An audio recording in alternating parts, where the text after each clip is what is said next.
Hello, everybody. Welcome to Armchair Expert. I'm Monica Padman. Across from me is Dax Shepard. Hi, Minnie Mouse. Hi, Polar Bear.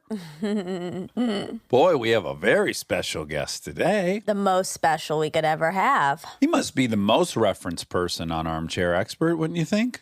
No, I think Kristen probably is the most referenced, but he's top 3. That makes sense. Yeah. Yeah, you think you're onto something there. Ryan Hansen started his illustrious career in Veronica Mars. You'll hear some, debate about what that role was initially and what it became. Mm-hmm. Then he was on Party Down, which people love that. A real cult favorite, Party Down. Great show.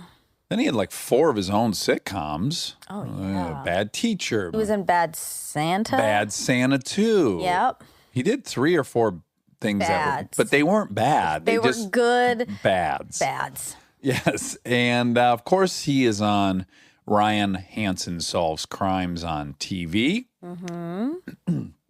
which is on YouTube. And the second season is now out, just came out. Yeah. So check that out. Yeah, please. Just enjoy the most charismatic, physically abled person we'll likely ever talk to. Get ready to fall in love. Yeah. Put on whatever pants you prefer to fall in love in. Yeah. Put those on. Get comfy. Pop on some MeUndies. You might need a second pair. Ryan Hansen. He's an armchair expert. He's an armchair expert. He's an armchair expert. Love it so much. And here's the thing. I kind of hate that I know your wardrobe that, I haven't seen you wear that. I hate that. Oh, you hate it? I love it. Well, Yeah, you would it's a love love-hate. it. 'cause It makes me feel like 7th grade girlfriends. I'm really like, paying attention, Yeah, like we both know each other's outfits so well in case we need to borrow something for somebody. Yeah. For like a dance or a Can I date. get that green striped shirt you're wearing? I was gonna wear it, yeah. but yeah, you take it. You you take so it. much. Just don't spill anything on it, okay? Absolutely not. And then you spill something on it, And then and then the next 2 acts of the movie are you trying to replace it. It writes itself. Good. Are you old enough to have seen Can't Buy Me Love, my favorite movie ever? Oh, God, I'm so young. God, Can't you're Buy so Me young. I have seen it, but I did see it like maybe in the last 10 years. Oh, okay. So Yeah. not in your youth. Am I 10 years older than you? How old are you? I think I'm okay, let's see a little fast math. I'm 37. Oh, you're 37, so I'm 7 years older than you. I'm 44. I love that you guys edit these because it actually took you 10 minutes to figure out, but you Yeah. edit You- It's going to sound What like a he did it son so of a quick. bitch. that fast math is just edited math. Listen, Ryan's here to do one single thing, expose me That's for all my right, tricks. baby. Yeah, I just want to paint a picture for everyone so they know what happened.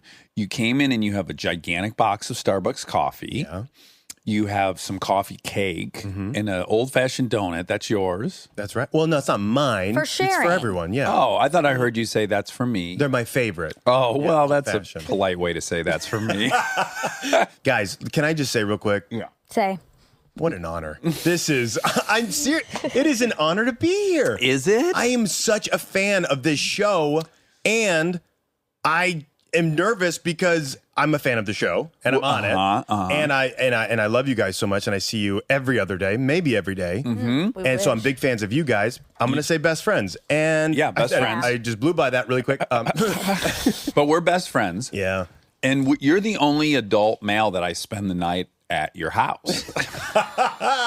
Well, I'm glad you're not whoring it up and just spending that at every male's house. Yeah, no, I can tell you that you're the only male friend's house I spend the night at. You haven't spent the night at our house.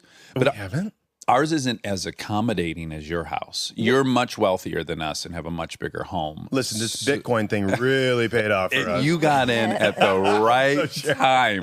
No, you guys are so. Are you kidding? We just don't. We just don't do it. Well, but in actuality, it would be hard for you and your 3 children to get comfy at our house with only 3 bedrooms. It's just not as spacious as when we go to your house. There's so many. Pick a room. Everybody Everybody gets their own room. Like Tracy Morgan. What- Have you heard about his house? No, what's up with Trace? I guess his house has like 100 bedrooms or something. He was on Stern talking about. 100 bedrooms. You know what's funny is when I was trying to remember his name, my first impulse was to do an impersonation of tough. him, and then I stopped myself. No, let's just talk though for a second. To do a generalized black guy voice, clearly dicey, and you shouldn't do it.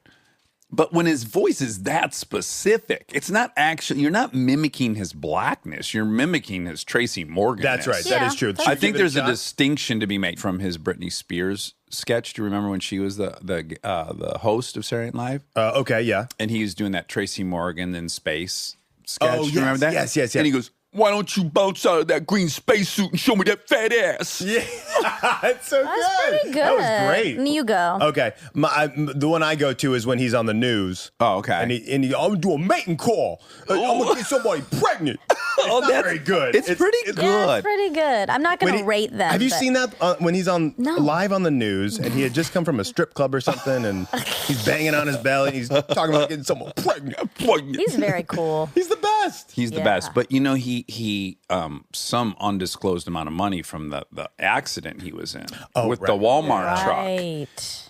It has to be in the hundreds of millions because on Stern he was talking about he owns a Bugatti Veyron. He has some 80,000 square foot house. He has a G5 airplane. What? He's bought like $100 million. So he's saying it was worth it. I don't think he was going that far. Okay, yeah. But he does have quite a bit of money, apparently. Some coin. Yeah, we could definitely spend the night at his house. I hope he invites us. Yeah, Trace, Well, you once out he there? hears that accent, we do. These guys. Okay, so let's just take a walk down memory lane. Let's first let's talk about your anxiety level because what I think is really weird about you is I say this objectively. Monica will back me up. Maybe. You're the most charismatic human being I've ever met in my life, and I've met a couple 100,000 people at That's this a point. lot of people. The most charismatic Number person. one. Come on. All right. Well, No. I'll take it because I'm in the attic. Number one, you're the number one most charismatic person, and yet you had all this anxiety about coming on the show. Well, yeah. I Because know. you have a narrative, which is what? That you're bad at telling. articulating what I want to say. Yeah. I can't even say it. Like you think you're a bad storyteller. Yeah. Yet half of the day with you is you telling stories Yeah. that land. So it's very confusing to me that you have this opinion of yourself. I'm very fearful about because I hate when I'm trapped in a story. Someone's telling me a story and I'm bored out of my mind and I'm like, oh my god, this person's still. I'm so fearful of being that guy. Oh, sure. And when we're just hanging, it's like, who cares? Like I'm not telling these long stories. Right. It's part of Ryan's charm, though, because he's also a little bit self-deprecating about everything. I'm a lot self-deprecating. That is true. You yeah, do, but I it's sweet because it's always totally unfounded. Well, I'm going to get to what I think is a Machiavellian part of his self-deprecation. Machiavellian. Oh, That's wow. Tupac's So, alter ego. Is that Exactly, Yeah, okay. exactly. I'm going to unveil that I think a little later. Okay. Because Wow, I think making us he's wait for he's it. playing. He also cleverly plays a role. And I had one other friend growing up that played the same role, and in retrospect, it was the most genius role you could play. Which is, if you say you're dumb all the time out loud, people will expect nothing from you. Like if Amy were to come home and you were making a meatloaf in a blender.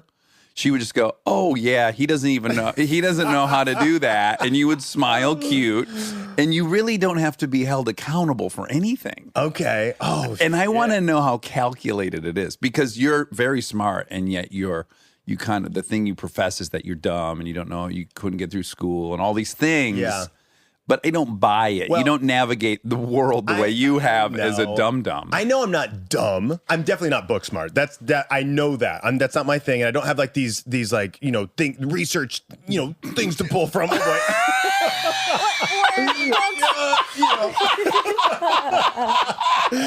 So I know that. So sure. So But maybe, hold on. Let's just pause real all right. quick.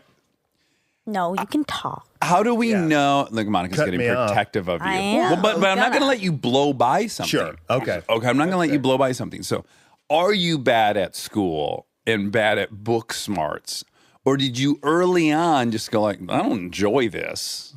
And now I'm going to say I suck at it. And then no one will expect me to really do anything. Because it could, part of it could just be you just didn't enjoy it like a lot of folks didn't enjoy it. No, I'm pretty bad at it. You are? Yeah. Oh, yeah. I'll read something and have no idea what I just read. You know, as a dyslexic, I didn't understand anything I read either. I mean, sometimes it was like 4 passes over a paragraph before I like understood what was going on. Yeah.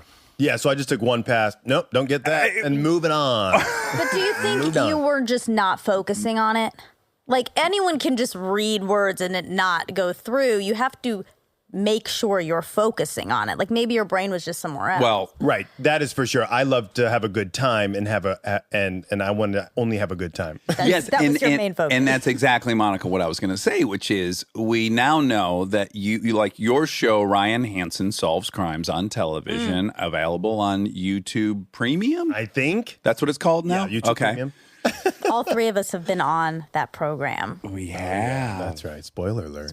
Spoiler alert. You, on any given day on that show, often had like 14 pages of dialogue. Yeah. So Yeah. you clearly have the skill to read something, understand it, because you're going to have to now relay the intention of that paragraph in front of a camera. Yeah. And you have to memorize 14 pages. I see what you're saying.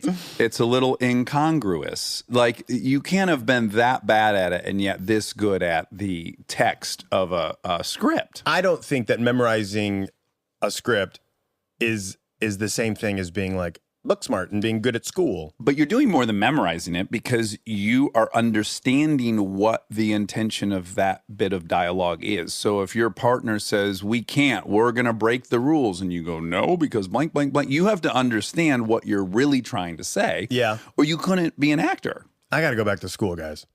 What if I convinced you to go back? That was the end result of all this. I think it would be, if there was a subject that I cared about, I think I would dive in now and like, it would be great. Right. But I don't care about anything. Now, how, if you were that bad, how did you graduate? Did you barely graduate? No, I graduated fine. Okay. Do you Fine. remember what your grade point was? I'm sure it was C's. Okay. Yeah, so fine. Yeah, that's what I graduated with. Average. Yeah. And you were Dumb.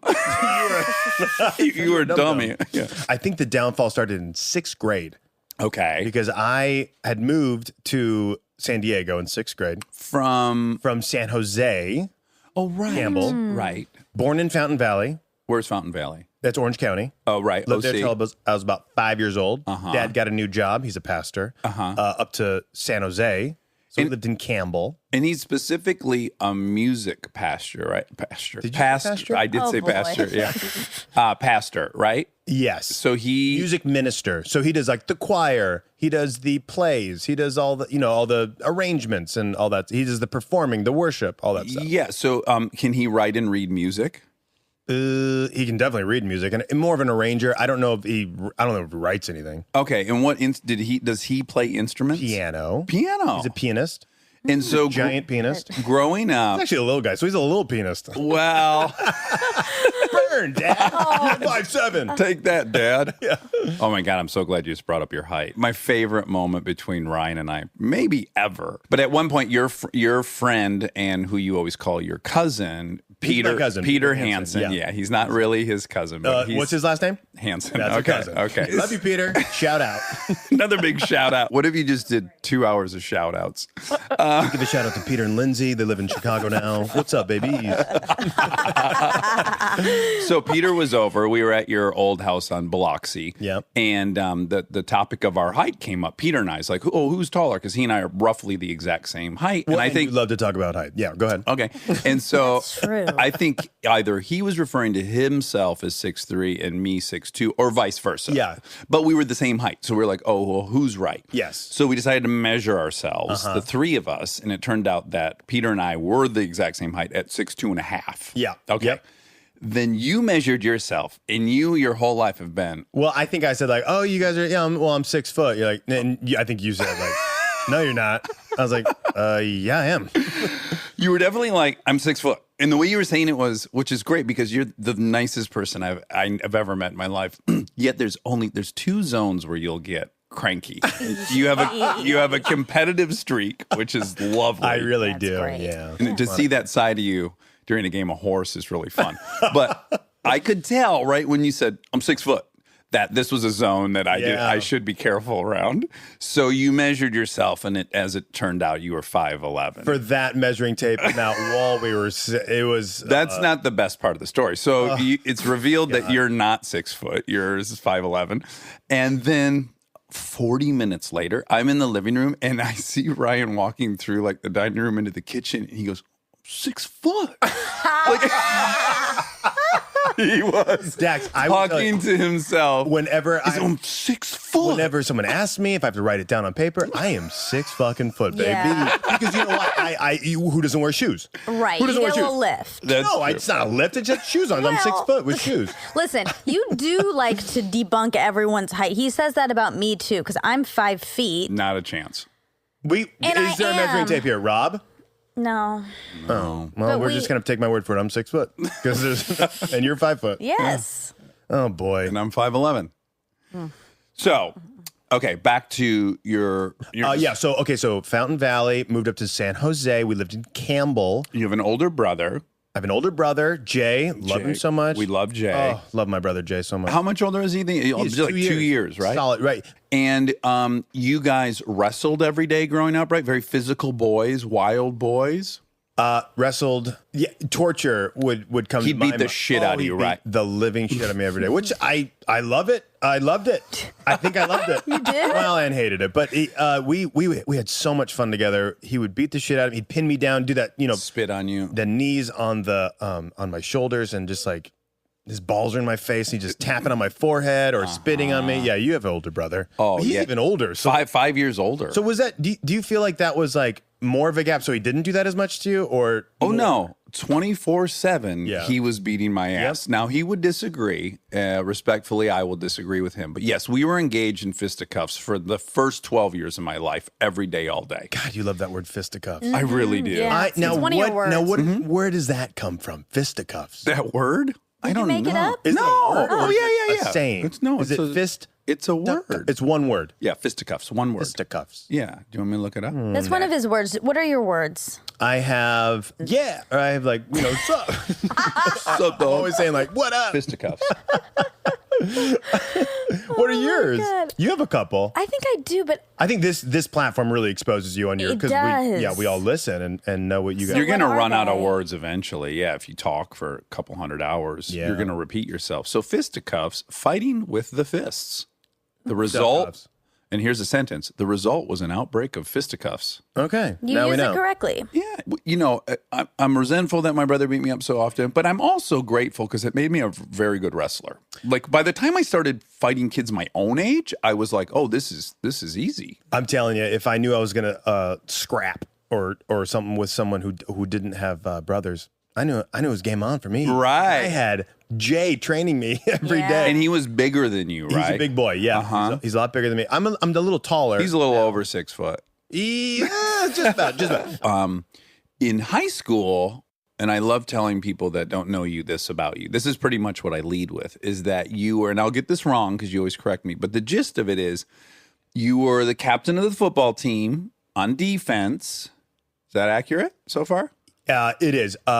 May I say that there was probably 4 of us captains. Okay. So it's not the captain, but there's 4 of us. Still a captain of the football team. And we were terrible. Okay. The Right. So there's that. self-deprecation coming in. No. See, Straight up. We were terrible. I think 2 or 3 games my senior. But we did win homecoming, which was a big deal. Yeah. it's a big deal. And I was on court, so it's like whatever. Were you king? No, I didn't. No, you don't want to be king. You just want to be on court. Oh, tell me that. I never been on either. Okay. So during halftime, all the players go to the locker room and they have like a big meeting. Well, I had to go on the float. Oh.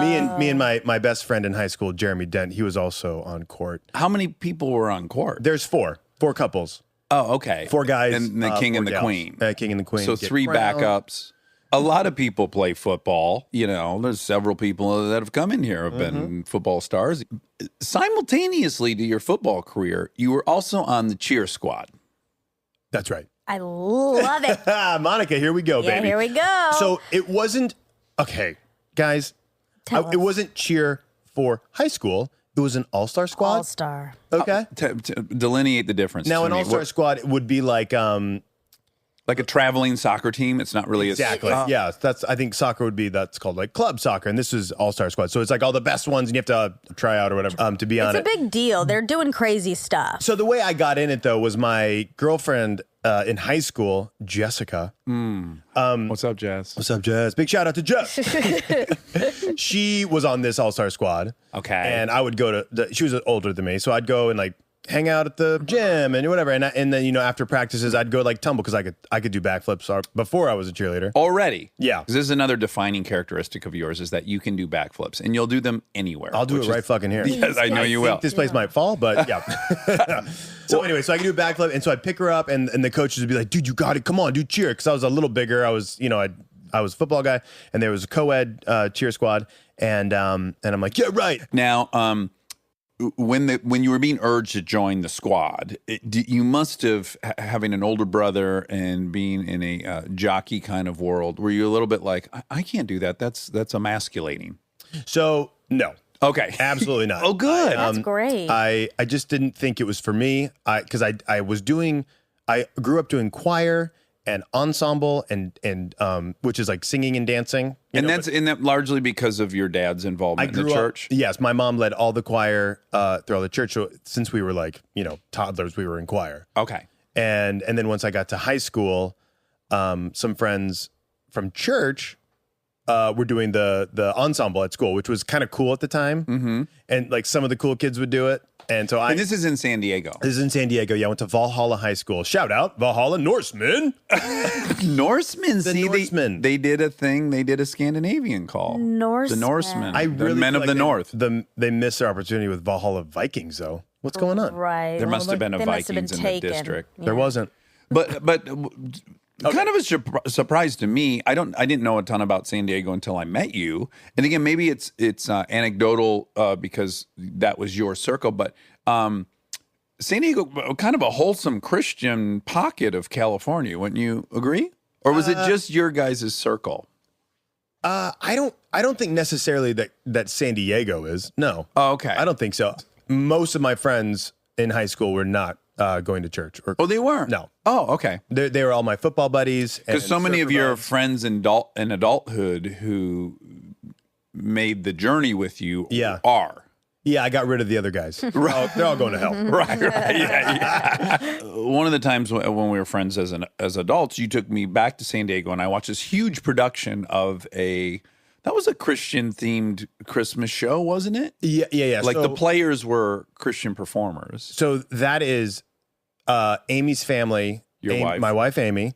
I almost did a Borat. I'm so glad I didn't. Oh, boy. I think we're done with that, right? Yeah. A few years, yeah. Although we're just on the precipice of it coming it back. Maybe yeah. you could be the one. Like been there, done that. Yeah. So her family started the largest children's theater company in the nation. It's called CYT, Christian Youth Theater. And I found out about it when I went to high school.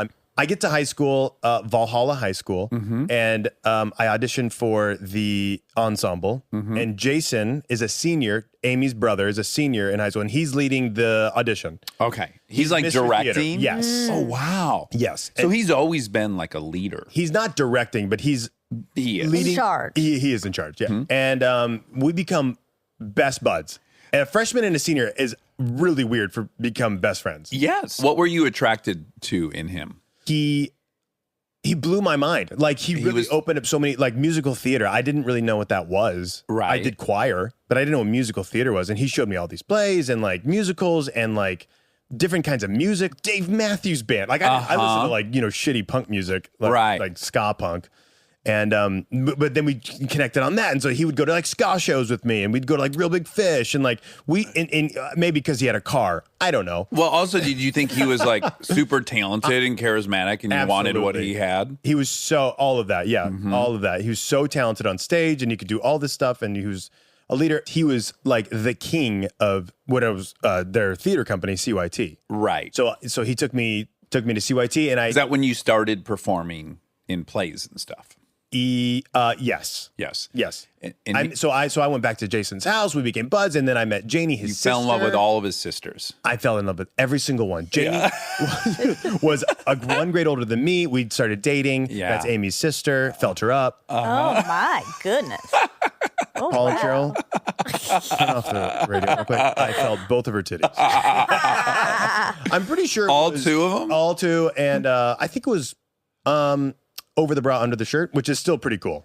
Yeah, I remember my first over the bra, under the shirt experience. It was at a basketball game at Highland Junior High. I was in 6th grade. My girlfriend was in 8th grade. And she invited me to do it. And she invited me to feel her boobs. But when I got under that sweater, and I felt how tight and snug that bra was against the skin, I really thought if I work my hand under that brassiere, it's going to be very painful for her. I was very worried about how much that was going to pull. What a gentleman. Yeah. And I never, about- and then I Good for just, you. then I was just kind of roaming around the padded bra, and that Yeah. felt bizarre. And I knew I really wasn't doing what she had asked me to. And then I was like, Bizarre should brassiere. I try to come up over the top of it and go down in and kind of scoop? But we were at, Maybe just pop the nipple out. well, I would have, yeah, that would have been a great idea. But again, we were at a live basketball game. Oh my gosh! In the You were bleachers. around her, or we like, were like making out, and I had my hand sure. up. But if I would have gone like this all the way over the top to come Too up much. from the top, I would have probably exposed everything. So, anyways, You point also is, would have probably broke her bra. if I If you came down the top and was pushing out, yeah, boy, it might break. and those brassieres can be quite pricey. Thank you. So that you don't want to do that. right, $100 sometimes. What? Really? Sometimes. Suffice to say, you liked girls right away, right? Oh boy, did I? Yeah. Me too. Yeah, I fell hard quite a bit. I will say about Janie real quick, and she would want me to say this. Big shout out to Janie.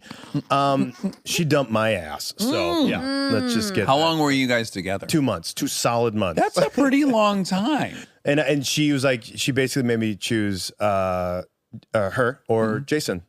Oh, really? Bros before hoes. Boy, did he blow my mind though. It was, and I think my parents thought we were gay. And maybe you were just a little bit. Yeah, we didn't Sure. experiment enough, I don't think. Well, as you know, my best friend Aaron and I used to snuggle and stuff. Like we were, by all accounts, you would definitely deduce we were gay. Now, My mom would come in my bedroom in the morning. We'd be snuggling asleep. Yeah. I mean, with our clothes on. Sure.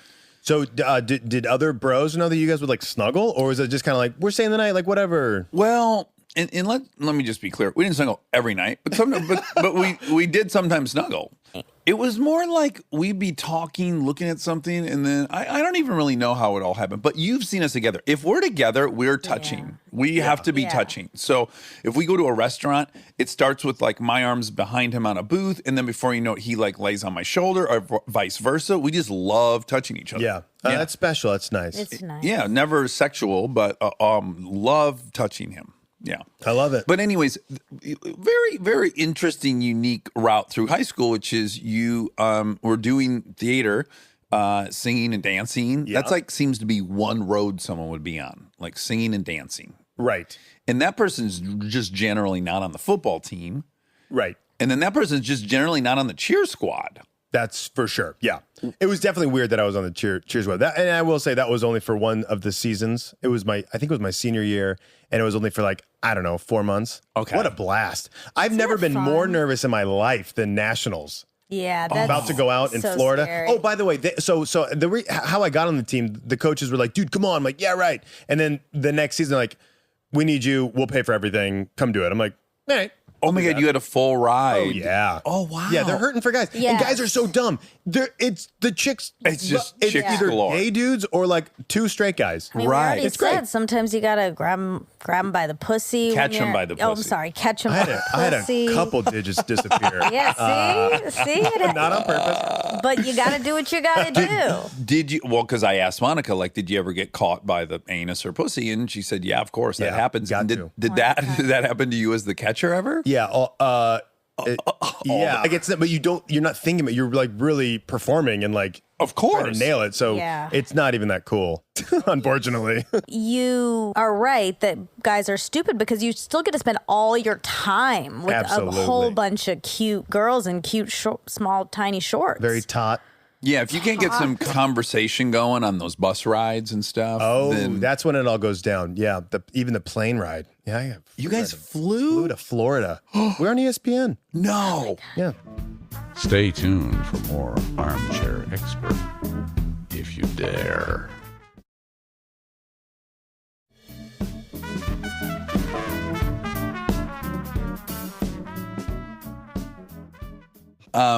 So you liked acting and you were doing that, right? And then let's just also say that you, sometime after Janie dumps you, you start dating her kid sister, Amy Hansen. Okay, couple things here. I did not fall in love with acting then. Okay. Because I was definitely like background chorus. I was like never really a lead. Yeah. You liked attention. Who doesn't like attention? Well, some people don't, but I love it. Yeah, I think like everyone does. They just want it in different ways. Yeah, that's probably true. Really? Because some attention makes me like embarrassed and a little. Well, no, that's not true. No, I've not.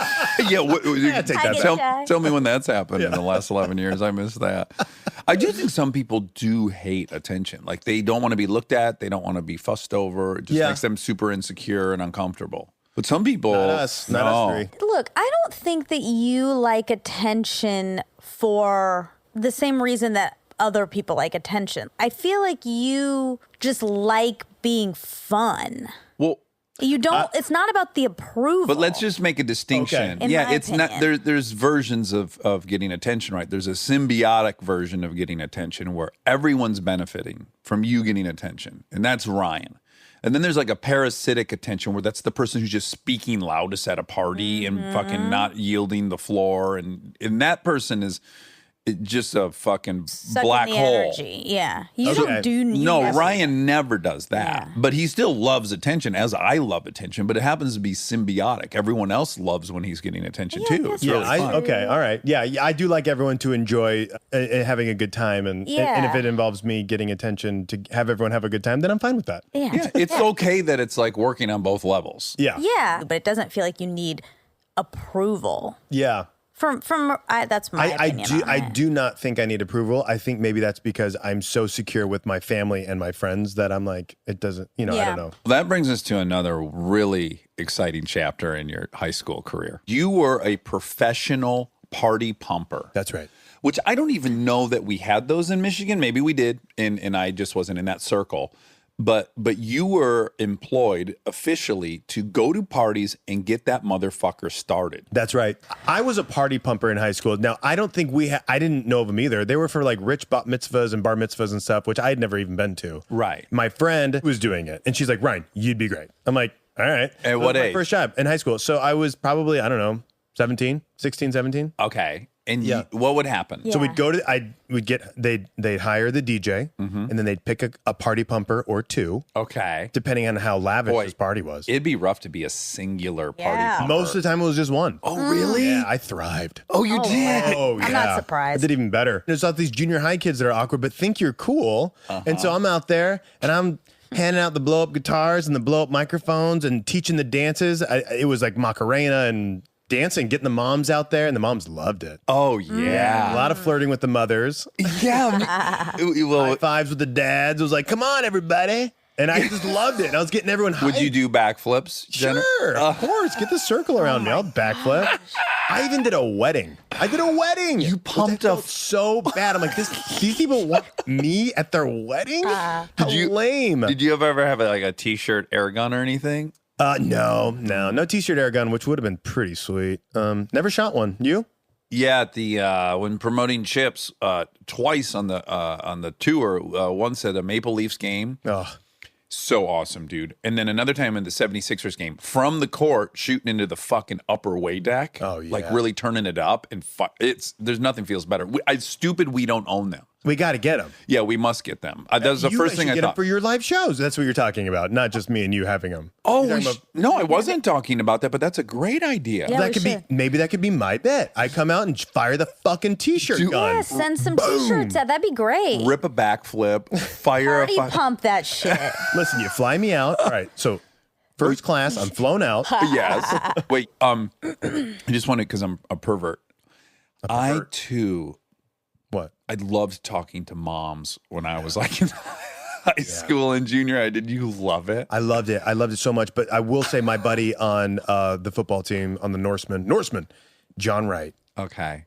he was like a 40-year-old man. I mean, he had so much chest hair and a unibrow and just but the moms loved him. Yeah. Oh my gosh. He could, I don't know if he ever did. And we've talked about this. For some reason, to me, I think everyone's winning in that scenario. Like, Yeah, he's sure. got hair everywhere. The moms love him, and good for them. And I have no ethical dilemma about that. No. Now, if there were like 50-year-old dads, like with visible wood while they were talking to him, I'd be like, "This is a Why is that, though? nightmare. This is your It's double terrible. standard. What's Yeah. going on? It's a double standard. I don't like it. I don't like it either. We should be able to perv out on high school. Wait, hold on. What the fuck? There are guys. There were. I will not name this person, but I knew someone who was outraged that so many moms loved Taylor Lautner in those movies when he was 16. Like, they would go with signs, and he would always have his shirt off, and he was like 16, 17. Yeah, the moms would get really horny. Like, they'd be on the news and stuff. There'd be lines to see those movies, and the moms, they'd be like holding signs like,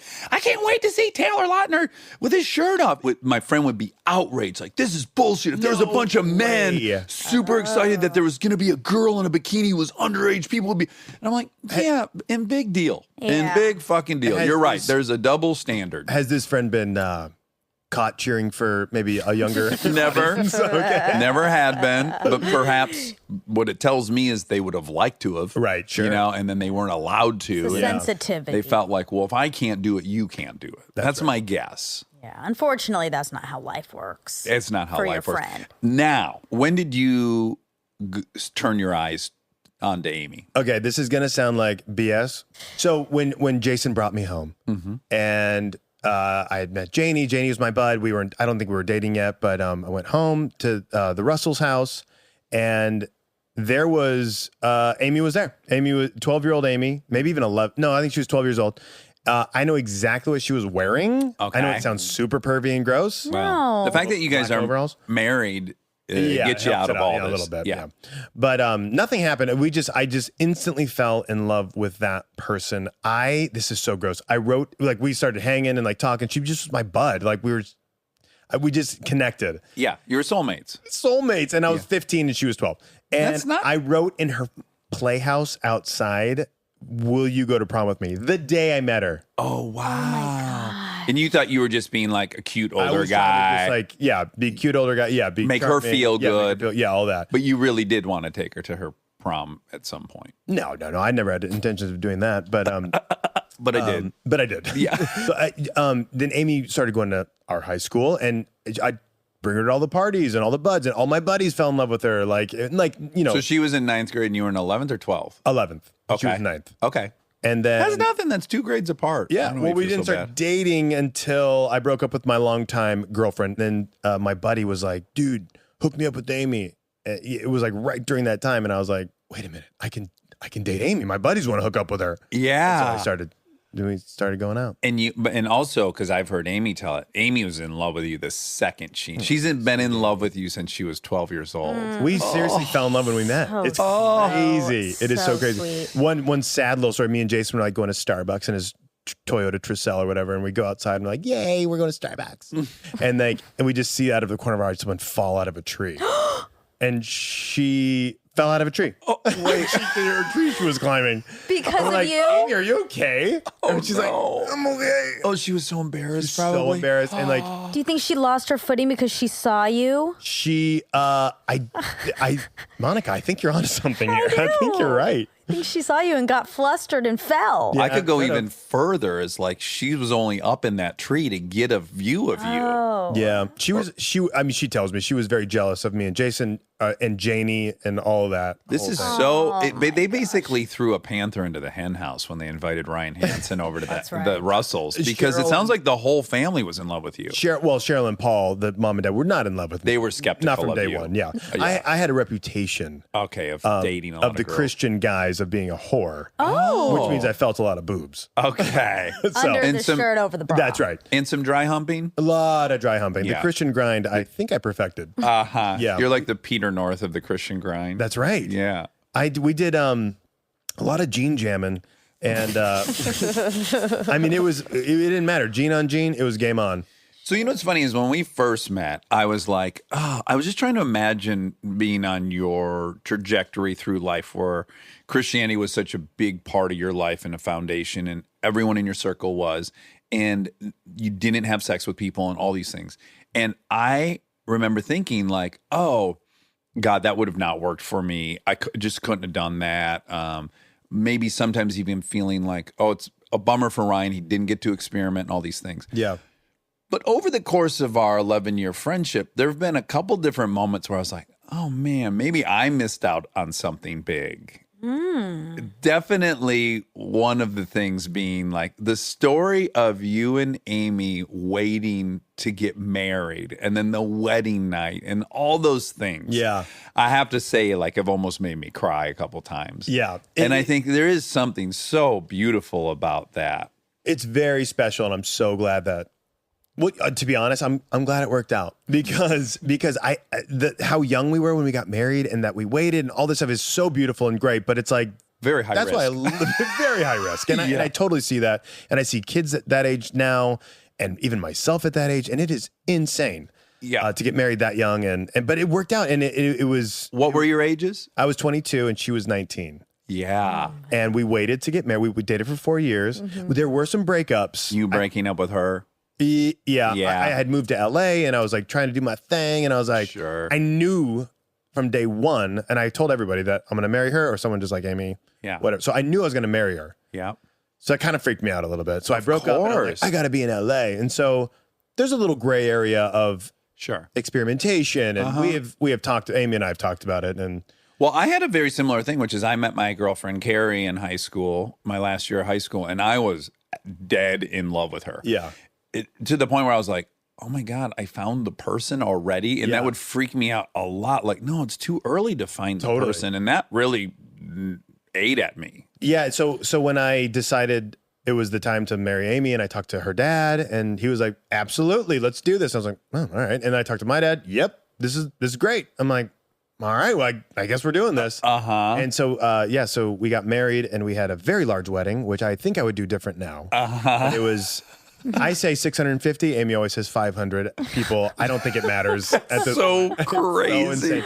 Because And going to the wedding of a 19-year-old, I want to know what, like, how many hundred were like, oh, this is a disaster. I think it felt like everyone believed in it and supported us. And I think that's a big part of what helps a marriage anyways, having that support and that foundation. Both of our parents are together, both of our grandparents, like all the Yeah, you guys have generations no of- divorce. Yeah.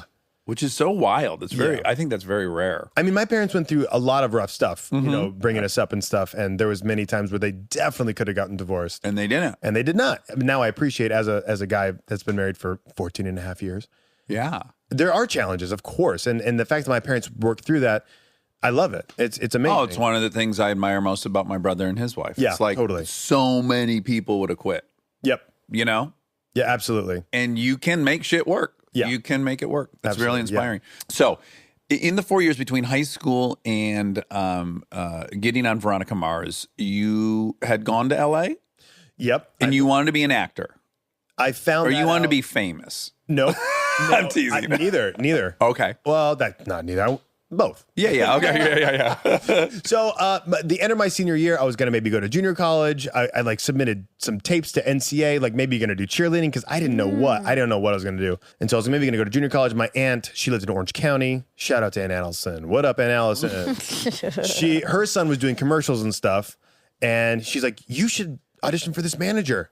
You could do commercials. You'd be great. I'm like, yeah, that's great. So I went up and met with this manager and Who was in Orange County? Orange right? County, yeah. Yeah, almost to LA. Almost. And so I moved to Orange County and lived with my aunt and uncle in a closet. I got to put a little mattress in a closet. And I went to Saddleback Junior College for 2 weeks. 2 weeks. 2 weeks. Maybe 3. Okay. And you just said, I remember I went and got the books. I'm like, these books are so... I could not believe how expensive they were. So I got my books and I walked out.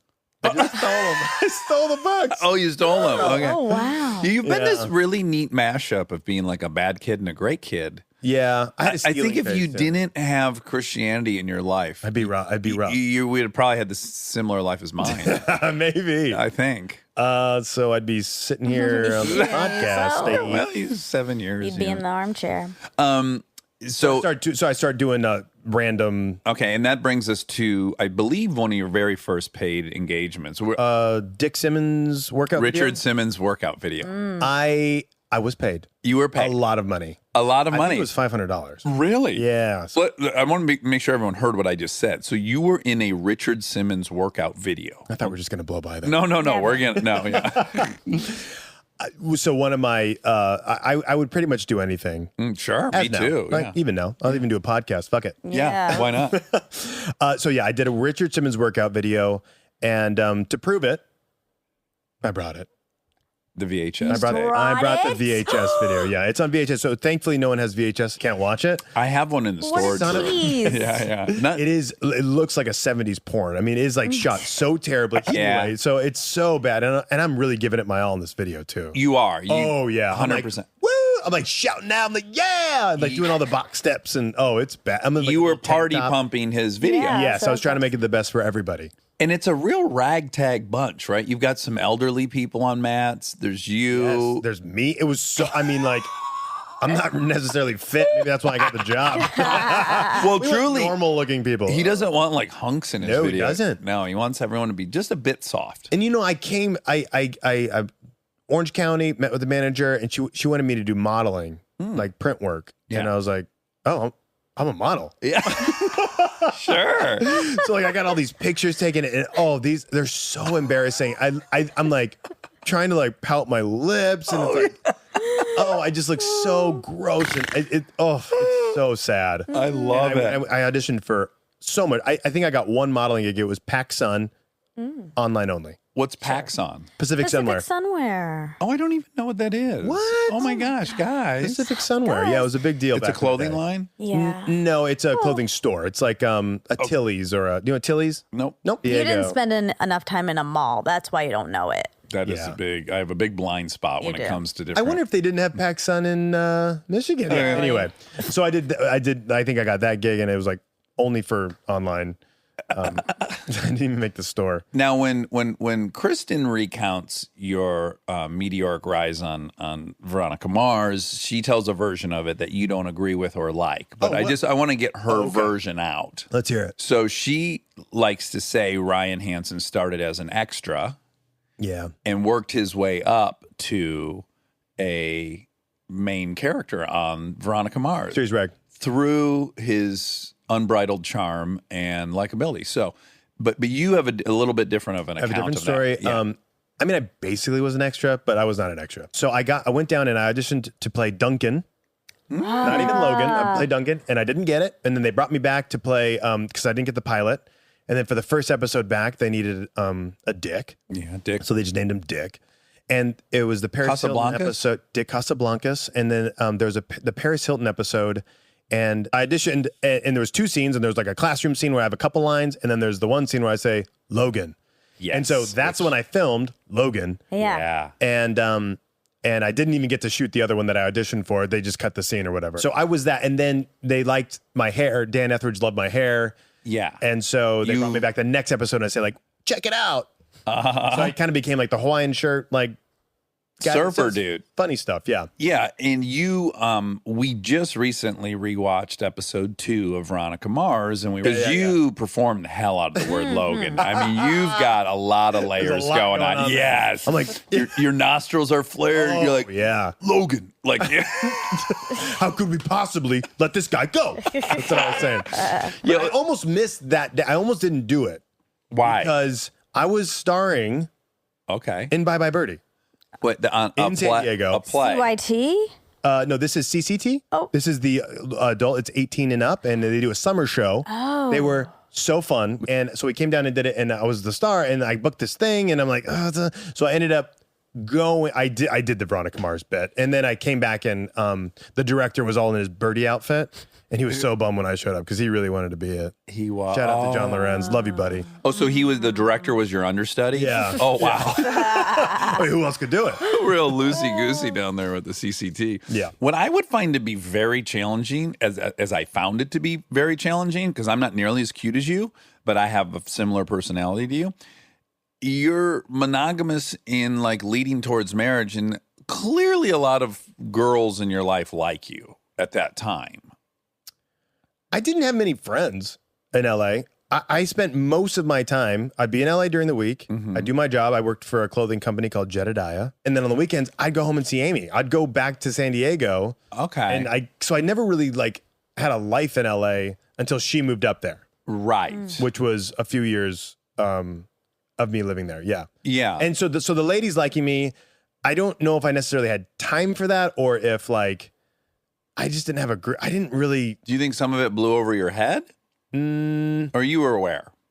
Well, when we did break up, I did You called some people. called some hoes. Okay. Sure. So when we broke up, we'd go out, me and my old roommate, and tussle around the town. Sure. And but- be a 21-year-old in Los Angeles. I don't remember being. I was never it. I was never like, no, not you girls, not tonight. I was never that guy. Right. I don't know. I don't know if that I makes just sense. think it comes with, I don't know. You're just, let's put it this way. I've been on many sets where you come in and do a day or two or something. And then when you leave, all these different women tell me like, oh my God, I'm in love with Ryan Hansen. Or, oh my God, I was heartbroken to find out Ryan's married. Like this is something I've heard That's nice. out of I like many ladies' mouths. Most people are in love with Ryan. You're and magnetic. yeah, you're very magnetic. And I just think, Oh boy.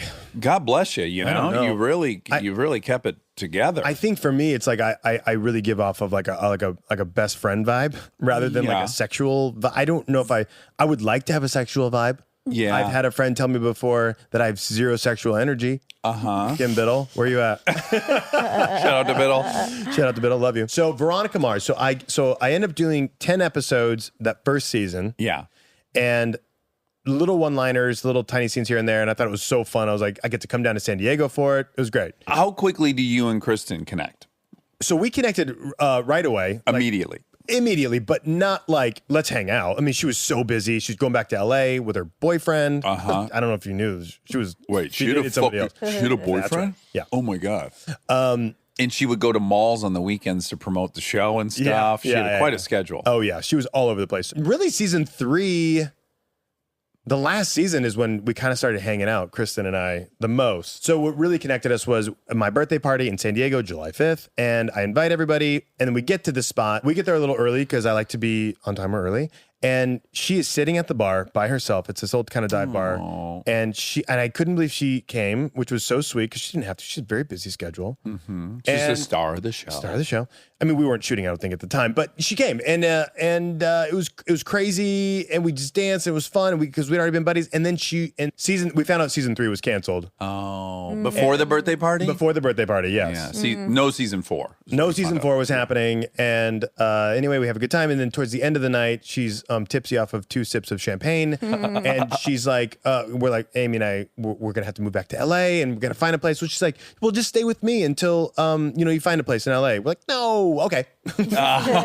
So, and her situation was she had a big old house in the hills, in Studio City. A mansion. It was a mansion. Yeah. Giant. Well, the first time I went over there, I was like, what the fuck Yeah. are they paying her on Veronica Mars? So we went up there, and we'd been there a few times. She had a couple little parties there and stuff, but it turns out her and her boyfriend were splitting up, and that was supposed to be like their kind of house together forever and all that Yeah. stuff. So she's like, I have this big house, and it's just me. Come stay here until you find a place. And so we did, and that turned into 2 years. 2 years. Fun. It was the best. So yeah, so each like week we check in, like, we didn't find a place. Just stay for like another month. At the end of the month, we'd be like, didn't really find a place. And I think what really connected us too is Amy and I had gone to Africa with Invisible Children, which is her brother Jason's organization.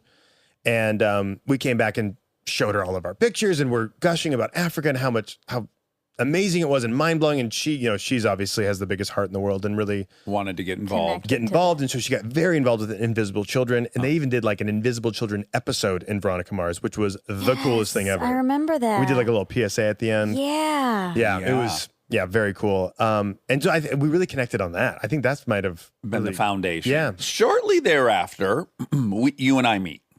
Mm-hmm. Because you hadn't been living with. How long had you been living with Kristen? A year? It must have been a year. Yeah. So we saw her, a bunch of comedy nerds really trying to court her. Coming in and out of the house. She was newly single. And man, did the paparazzi really love that? Did they? They just wanted her with anyone. And it was so much fun at the commune. It was game night after game night. It was just the best up there. She is amazing. Yeah. And so this is where now I enter this scene. Kristen and I had met at a dinner and no sparks or anything. Right. And then a week or two later, Kings game. Go to a Red Wings Kings. Yep. I'm with Michael Rosenbaum. You're with Kristen. Just you two, right? No, it was me and Amy. Oh, okay. I'm almost positive Amy was there. Well, here's my recollection is Maybe not. Maybe I. all I know is I was like, I meet you and you're cute and you're with Kristen. And I'm like, oh, I wonder if that's her boyfriend. And then I'm like, no, he's gay. Because your style was so progressive. Thank you so much. Yeah, I came to love it. compliment. But at the time, you were like in a ton of pink and stuff, and you were just so outgoing. I'm and not sure so, if I was actually in pink. I think you were in a lot of pink. That night. Yeah, at the game. Okay. I love that you remember me just in a bunch of pink. Yeah, you had an inordinate amount of pink accoutrement in your outfit, and I'm talking to her, and then she's like, "This is my friend Ryan. This is Ryan. Not even this is my friend. This is Ryan." And I'm like, "Oh, this is her guy." And I'm like, "No, this isn't her guy because he's totally excited I'm talking to her, and he's got a ton of pink on." Totally. And then maybe Amy was there because then I want to say that I was like, "Oh no, he's straight. He's married to this beautiful gal." Yeah, maybe not. Maybe she wasn't there. Maybe you just thought I was gay. I definitely thought you were gay at first. I was like, this makes sense. She's with her gay friend at the hockey game. Yeah. And he seems to be very supportive of her talking with guys and whatever. Stay tuned for more Armchair Expert, if you dare.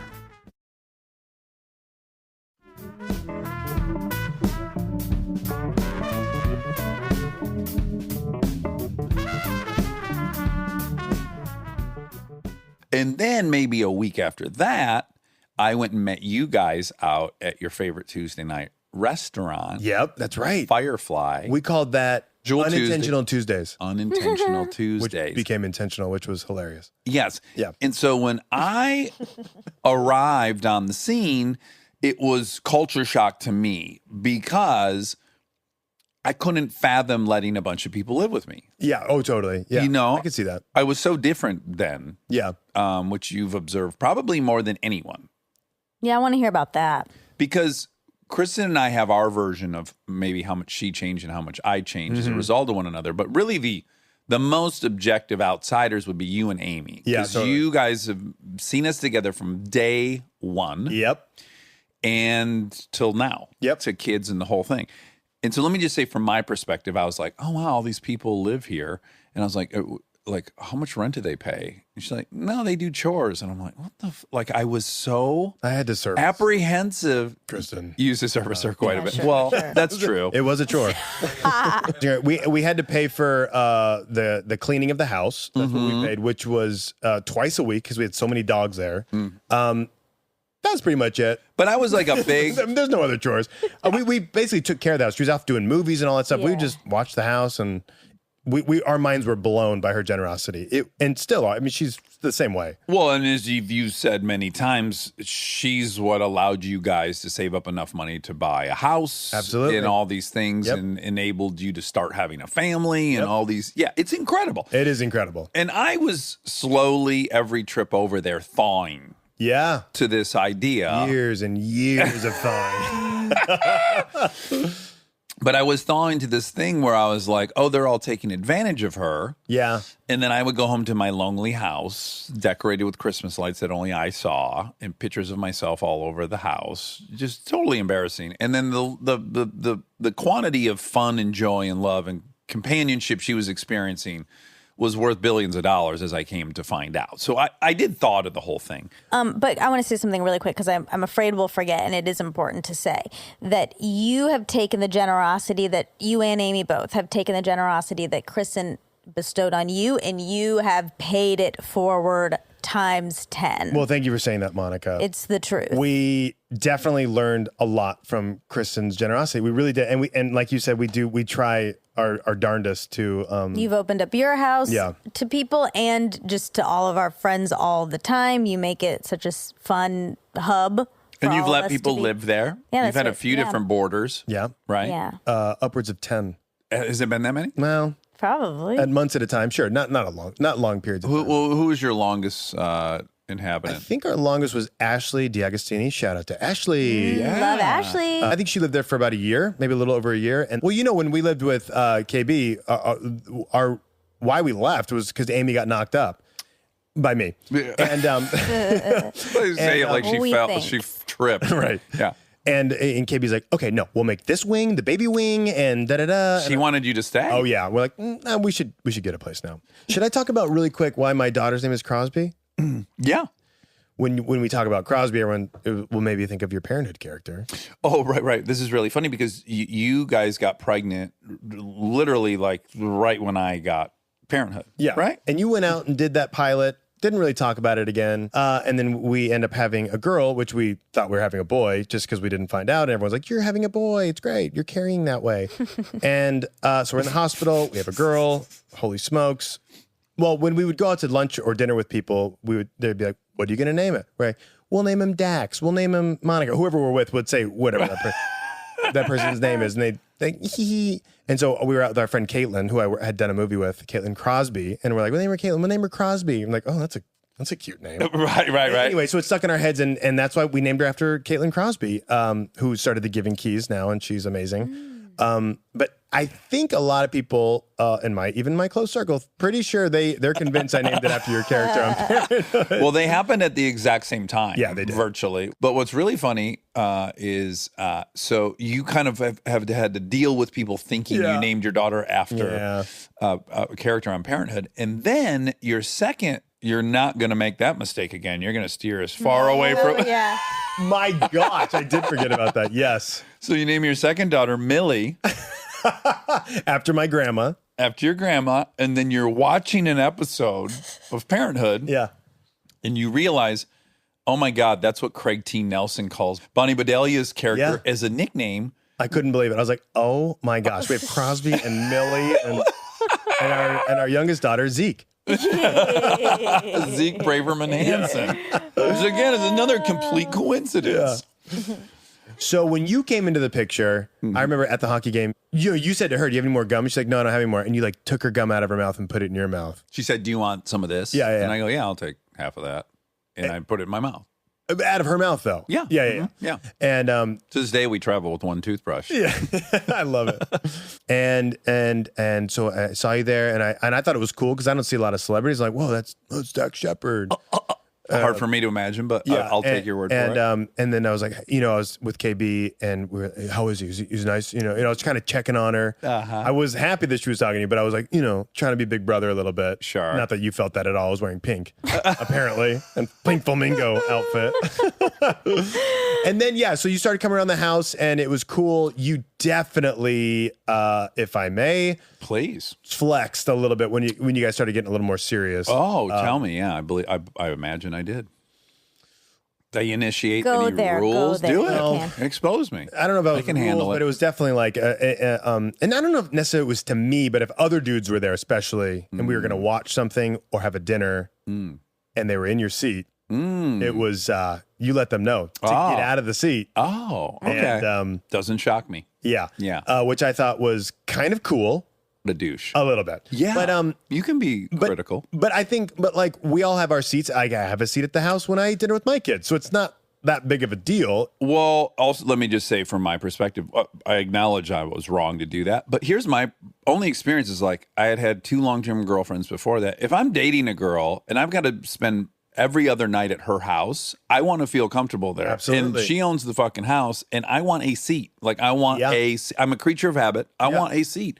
I feel entitled to have a certain seat. You got that seat. You got that fucking seat. And I was probably a huge dick to everyone. No, but in my mind, I was like, no, I have some kind. If I got to be here every other night, I want to like this has got to be the same as my house. Yeah.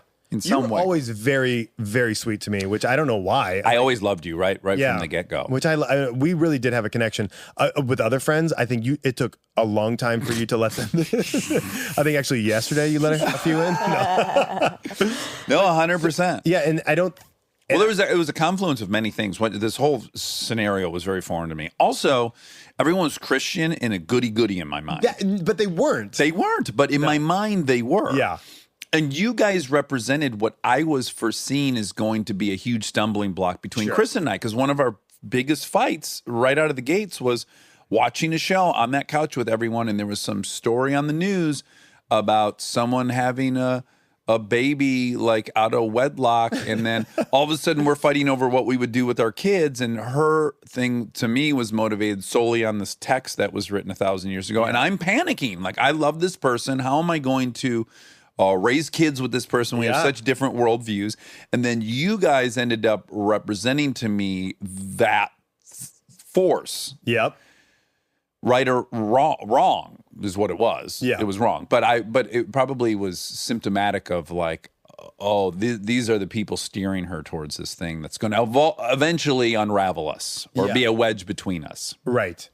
But I always adored you, and I always adored Amy. Yeah. I think you liked me. I'm going to say adored. You adored me maybe because of Amy. And I think that's why a lot of people like me is because of my wife. No. She's just the greatest. But I remember one of our first, like within the first few weeks of Chris and I dating, we all went to Vegas. You guys were on one trip, and Nate and I were on another trip, and then we all hung out.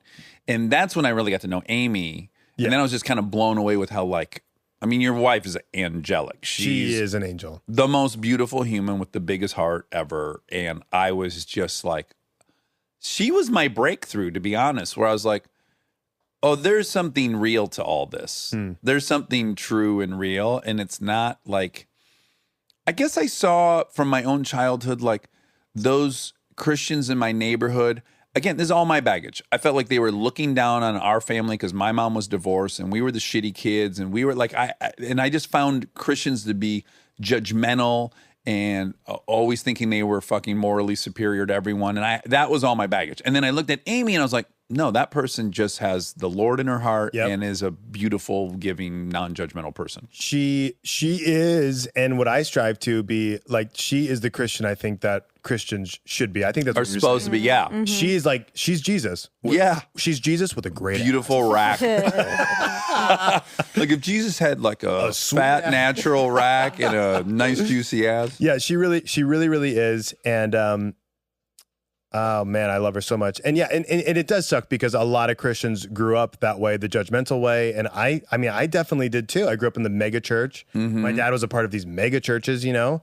And I mean, although I loved it, I mean, that was like my social life growing up until high school was church. And we ran that shit. Yeah. We loved it. So, but a lot of Christians get a bad rap. They do it the wrong way. Some of them, yeah, some are. Just as any group has Absolutely. assholes. Yeah, like I can't defend everyone in AA. I would never try to. You know, terrible. Totally. Yeah.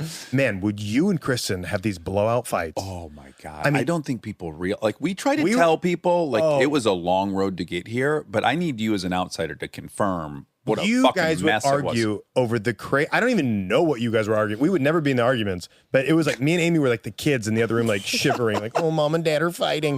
And it would be an hour just yelling, so much yelling and slamming. And then you guys, I think you broke up a few times, nothing crazy. You guys would break up and she's heartbroken. She's crying. We're like, yeah, fuck that guy. He's the worst. You know? Yeah. And then you guys would get back together a week later, like, no, he's great. He's great. But man, it has been so awesome to see you guys grow together.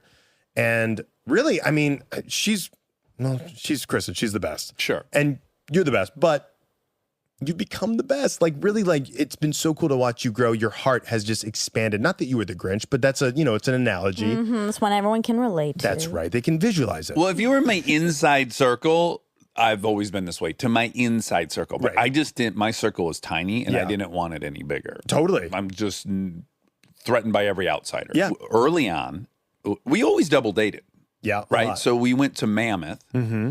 I don't know how clearly you remember this trip, but I remember it quite well. We were having a great time. Yeah. And then we went in the hot tub.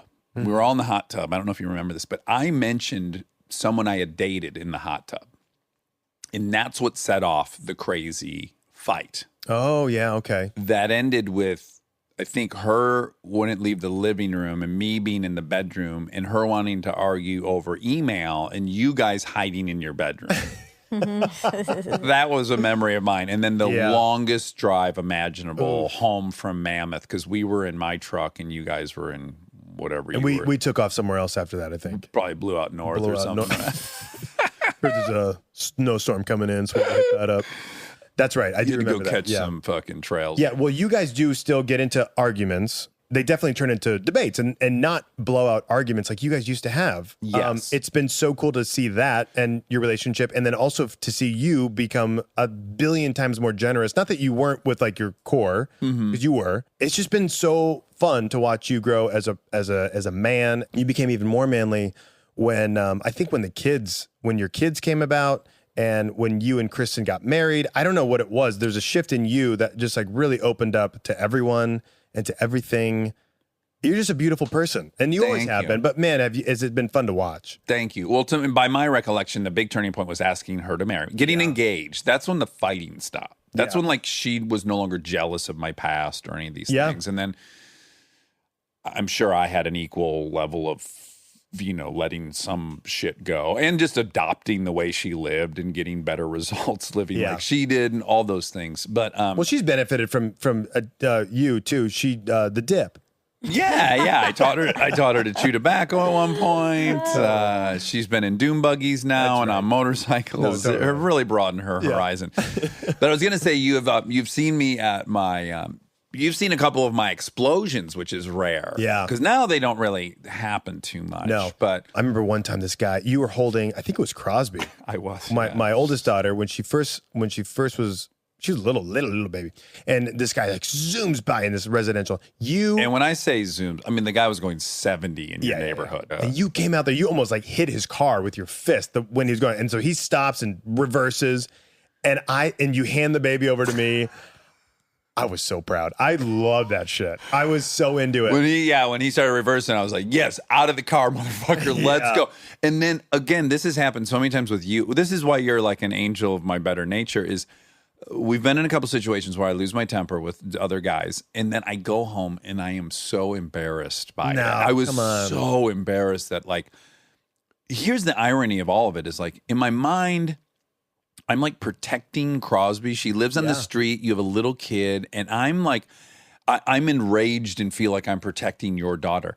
And yet, what could be worse for your 1-year-old daughter to see than me hand her to you and then start screaming motherfucker at a guy and trying to pull him out of the car? Like, that's the worst thing. Yeah. She was never going to get hit by that guy. No, she's just witnessing this display of violence. You've talked to me out of like 3 There's things. a couple, yeah. Well, I don't know if you have the same thing, but like back in the day, especially before kids, I think I was still a nerd, but even before that. But whenever my brother and I would go out, it was like if anyone said anything to either of us, it was fucking game on. Yes, of course. I've been in many fights. I think part of it is too, like people, I think they don't think that You're will so cute. fight back. Yeah. You know? You're so cute and you wear a lot of pink and these my guys God. think that Come they out can, of nowhere. they think they love my can pink. take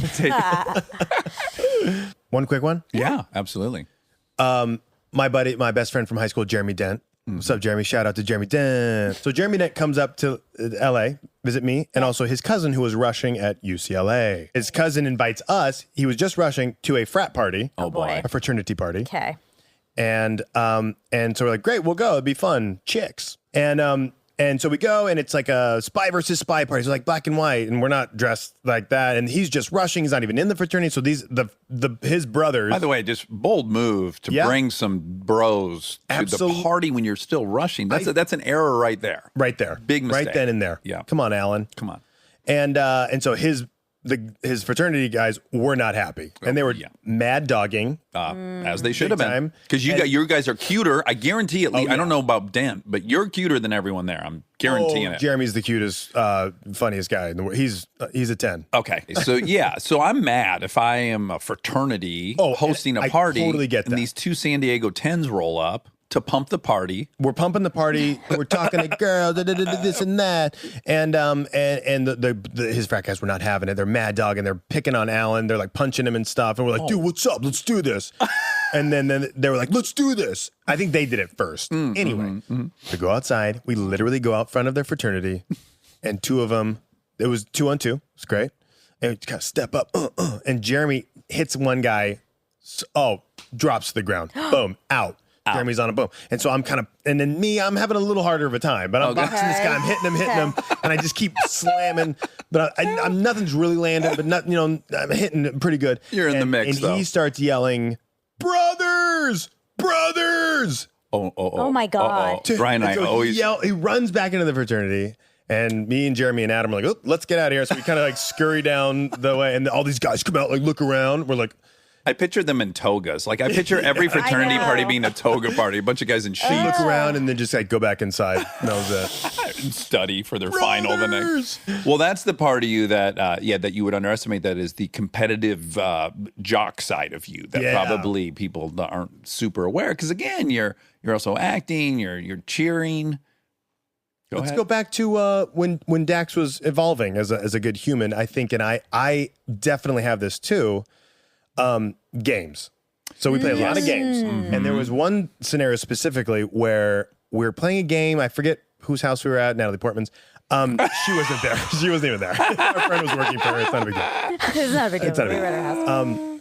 But we're playing this game, and you, I forget what it was, but there was some injustice that you were so mad, and you started yelling at this girl who was like kind of not really even in the group, but she was kind of like new to the group. Fringe. Yeah, fringe group. And you laid into her, and all of us were like, wow. Oh boy. And but I've definitely done that. Well, Jason, my best friend, and I got in a fight and stopped talking for at least 2 months over Cranium. You guys playing I Cranium. think it was Creative Cat, or maybe it was Zelpuz. I don't know. There was a debate, and we stopped talking for a long time. Wow. Yeah, a lot of your stories that were like, there's been friendships have parted ways. There's a few of them that have been Game the based. epicenter is a game.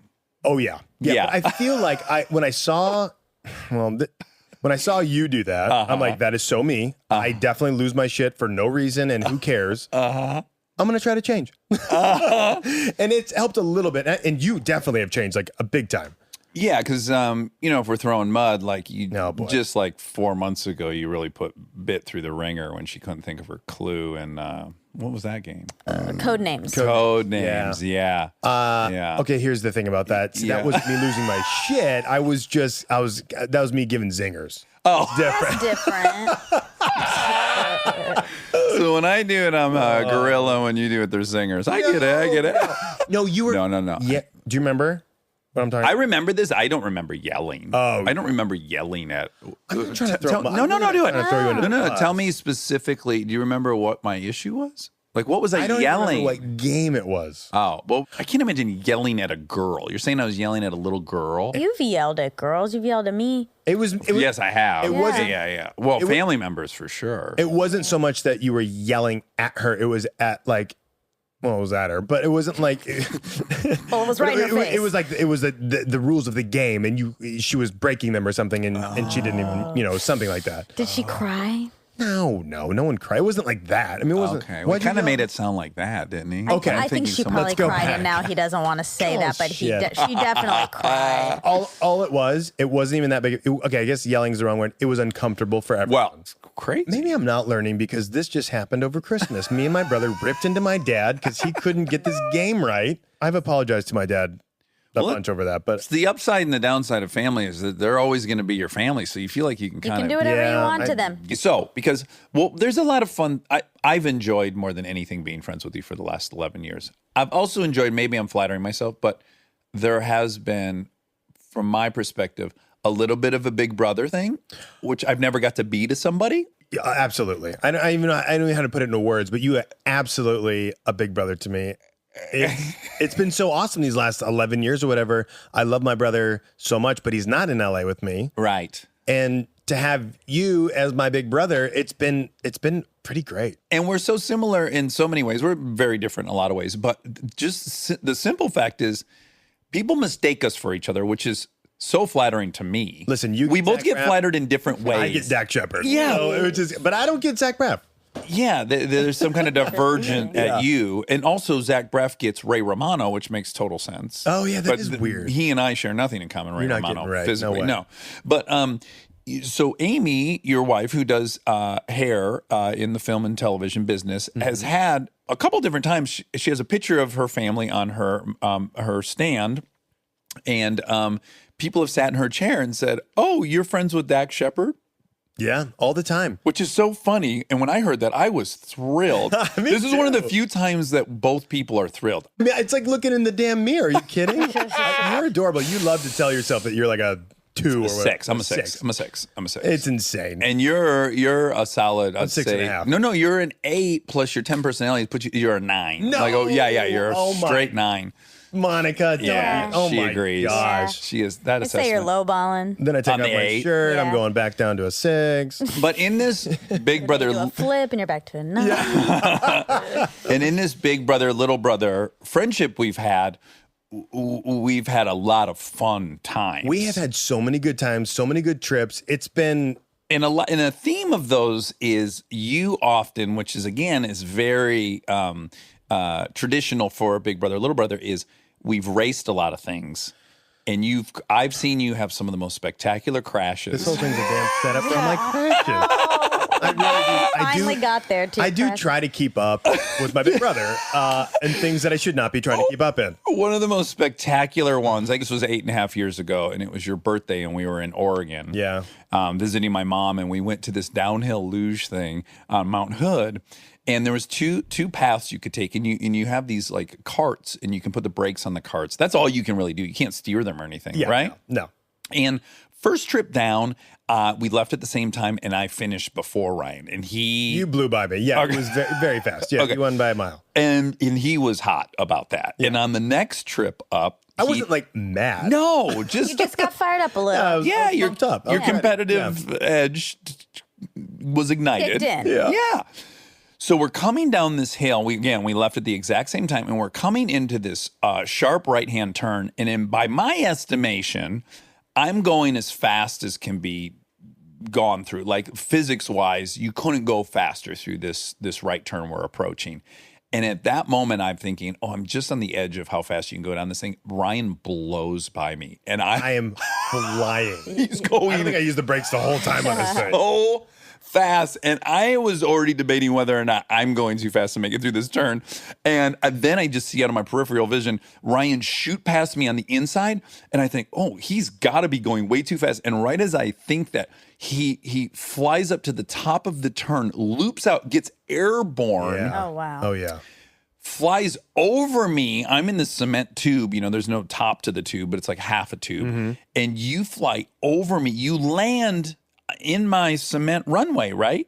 You're coming right at me. Oh, my I mean, God. like no. land, yes. 35, land, and I 40. look up and he's coming right at me. At like 35, 40 miles an hour on a hard plastic sled. Oh, no. You were pretty fucked up from that accident, right? You opened your hand up pretty good. Yeah, I got some scars from that for sure. And but I did get out of the tube just in time. Rolled out of there. Good job. Just in time, but there's fucking dirt and debris all in the tube, and your little sled went flying. Yeah. And then we had to go to the medic station, Yeah, get patched up. get you Yeah. patched up. and I had right back down the luge. and I had that immediate thing where I was like, oh no, I pushed him too hard. Now I've ruined his birthday. But what a spirit of I Ryan. think- He I didn't bother him at all. I think we went bungee jumping right after that. Yeah, we did. Now scary, though. you can embarrass me because just gonna I've say. only crashed one time in a Razor. It was a legendary crash. So Ryan and I go to Glamis, which is the biggest sand dunes in North America. 400 square miles of sand dunes. It's heaven on earth. But now I've been with the Bell Shepherds quite a few times now, as have and it I. is so fun out. It is amazing. It's like Mad Max out there. It's so fun. You've been I know, it's so fun. with you. I don't think I've had funner trips than when we've all gone out in motorhomes. It's so fun. Yeah. So, but you and I are there on a bros weekend, Oh yeah. and you are a little backed up. We've been there a couple days, and you have not taken a dump. Got to go poop. And we're staying in Tyler's trailer, as I recall, Yeah, right? uh-huh. So we think, Brian's like, I got to take a shit finally, like after 2 days of being backed up. And we decide it would be rude for him to unload in Tyler's trailer. We're guests, right? You got to go somewhere else. You got to go to the Yeah. facilities. Yeah. So we drive at night in the Razor to an area, a campground that's got a porta potty. Ryan goes in there. He does his business. Am I painting this I correctly? unload. Yep. You unload. Yeah.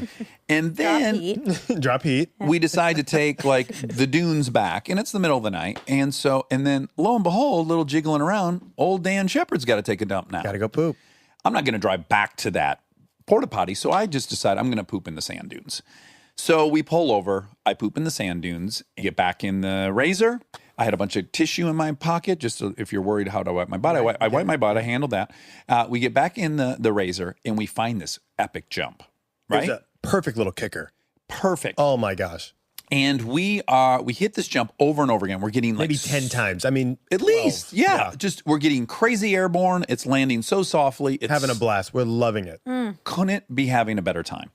And we decide, well, let's see how many feet we jumped. Like it feels like we're jumping 50, 60 feet. So we get out of the Razor and we like walk off with our feet, our takeoff point and our landing point. We're like, oh, cool, we jumped 60 feet or whatever the fuck it was. Yeah. We get back in the Razor and we're like, let's go back to camp. So we've already set a record. We're not even trying to do anything special. We world record. hit the jump at half the speed we've been hitting it at. And about at the apex of our jump, it becomes really clear that we are going to roll end over end forward.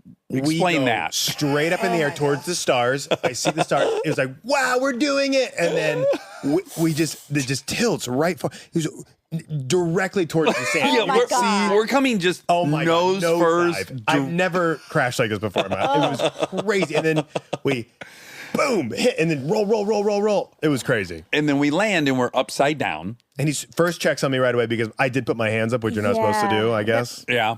Yeah. I It's a should have given. natural He reaction. checked on me. I was fine. And you were okay. I was fine. Or brother, are you okay? Brother. So we're upside down. We unbuckle. We get out. We're looking at the Razor. It is fucked. It's a yard sale. We've grenaded it. All the front ends broken off. The wheels are broken off. I mean, it ain't coming out of that fucking desert. No way. So then we got to walk back to camp. And this is years and years ago. Now I know that place pretty well. Back then I did not know No, that yeah. well. You know, so we get to the road and we think, oh, well, our camp is to the right. We fucking walk down this road. We walk for at least a mile and a half. We get back to that toilet we were at. And then we go, oh, geez, Louise. So then we turn around. We come back. 45 was minutes yeah. later, and Tyler and Shaggy and all them, I don't even think they noticed, but all they see us walk into camp. We left in a Razor, and then we walk back into camp, and they're like, okay, what happened? And we tell them the story, and we're like, we got to go get that thing out of the dunes. And Shaggy's like, okay, we can use my sand rail. And we all go out, and we're like, I hope we can find it. Yeah. And we go over the sand dune directly in front of our camp. The fucking Razor was It's right literally 1,000 feet from camp. Not even. It was so close. We had walked 2 miles for no reason. We were right at camp where we crashed. Well, we were in a big accident. We were disoriented. Yeah, your brain was scrambled. Guys, we're not even at the punchline of this story. So there's a couple guys in Razors, and then there's Shaggy and his dune buggy, and everyone pulls up and shines their bright lights on the totaled Razor that's upside down. And they start kind of evaluating the damage. How are we going to get this thing back to camp? We're going to have to go over a sand dune, blah, blah, blah. And in the midst of all this, I see that we have landed within 6 inches of my dump. It was right there. We Waiting for it. The crashed, spot, rolled, baby. landed, Right in and there. we could have reached out and touched my dump. What are the odds of that? Very slim. 400 square miles and the turd was 6 inches long. Do the math. Give us some fast math. We'll I edit don't it. think I can do it. Good thing. It was crazy. You could have landed right in it. I wish we had. I mean, it would have sucked, It but felt like we were like miles from that because we were Yeah. been ripping around and oh my god. we were right Well, in you guys front were of just always in a and I I know, and I knew it was his because 200 he's a foot. distinct smell. yeah, sure. Okay, now I want to get into your career for a minute. Okay? Yeah. Yeah.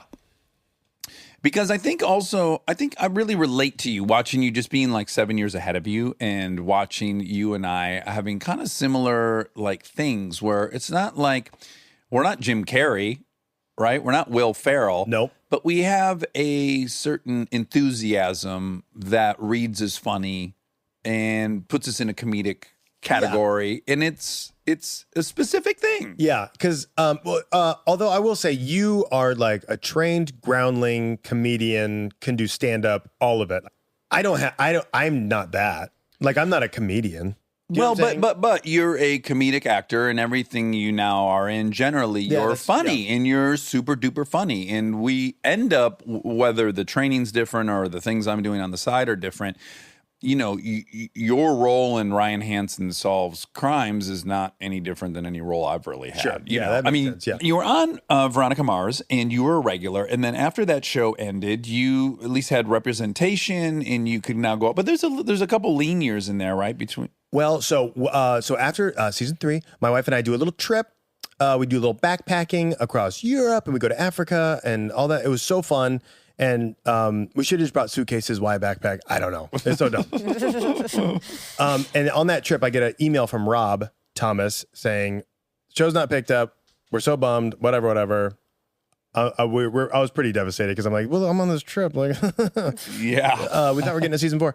And then, but he's like, read this script. It's really funny. It was Party Down. He's like, I want to see if you want to be a part of it. I'm like, I think I responded, would love to be a part of it. Love the script. I didn't read it. You know, Sure, who cares? I want to do it.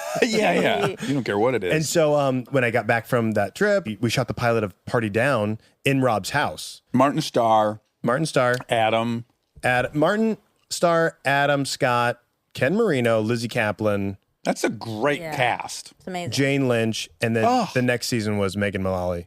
And then all these awesome guest stars. It was the best. And to be a part of that show with those kind of actors was huge for me. I mean, Veronica Mars was my acting school to begin with. I learned everything on that show. Yeah. Jason Doring, how to like be intense and like cry and all this stuff. He was so great. Yeah. He's the best. And Kristen, watching her be the lead of a show, I really got to like take all that in. And then Party Down, watching those guys riff and improv. You were intimidated, yeah? A little bit? Or no? Intimidated a little bit just because they were kind of already in that world. Yeah, they were like established Yeah. improvers. But like, I was like, whatever, I'm doing it too. I guess I'm here. But you did that show. Did that show. And then you had a string of shows, by my recollection, where you were the lead of the show with Jessica Lucas. So that was a huge deal for me. Fuck yeah. A network show that you were the lead of. I did pilot season after Party Down got canceled with my long hair. Didn't get anything. Was so mad. And I that I just couldn't get anything. And I cut my hair. I was like, I got to cut my hair because I thought that was my thing. Like, it's my hair. That's why I'm getting these jobs. Right. Part of it was. It kind of was. And I go back for the same show that Patrick Adams was on. And he got fired from the pilot. Okay. And I go back in and they're like, yeah, this is great. But I'd already auditioned with my long hair. And But I came back in with my short hair and they're like, of course. Oh, wow. So, yeah, so then I got that part with Jessica Lucas, who's a buddy already. Yeah. And that was called Friends with Benefits. How many episodes you guys do? We did a solid 12 or 13. Yeah. Yeah. And just it was a burn. I remember that. That was exciting. And Patrick Adams moved on to Suits and he's still doing it.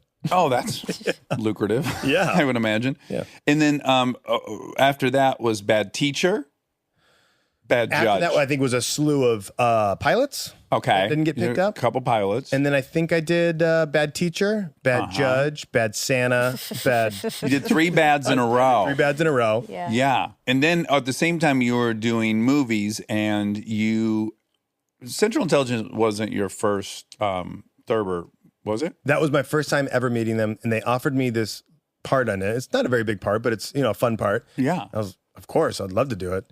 So What had they seen you in that they they offered loved it? Party Down. Oh, that's that great. was huge for me as far as like the comedy world. Like anyone, That's how everyone kind of came to know you Yeah. in that circle. totally. And so I got to do this really fun part on Central Intelligence and had a blast with those dudes. And they're like, we should do something back in LA. I'm like, because we shot it in Boston. I'm like, yeah, cool. See you in LA, dudes. I Yeah. thought it was so like, Everyone says yeah, that, exactly. yeah. And then we actually met up in LA, which was Yeah. very exciting. And we met like, I don't know, 2 or 3 times. Like, what should we do? I'm like, I don't know. We brought some writers in.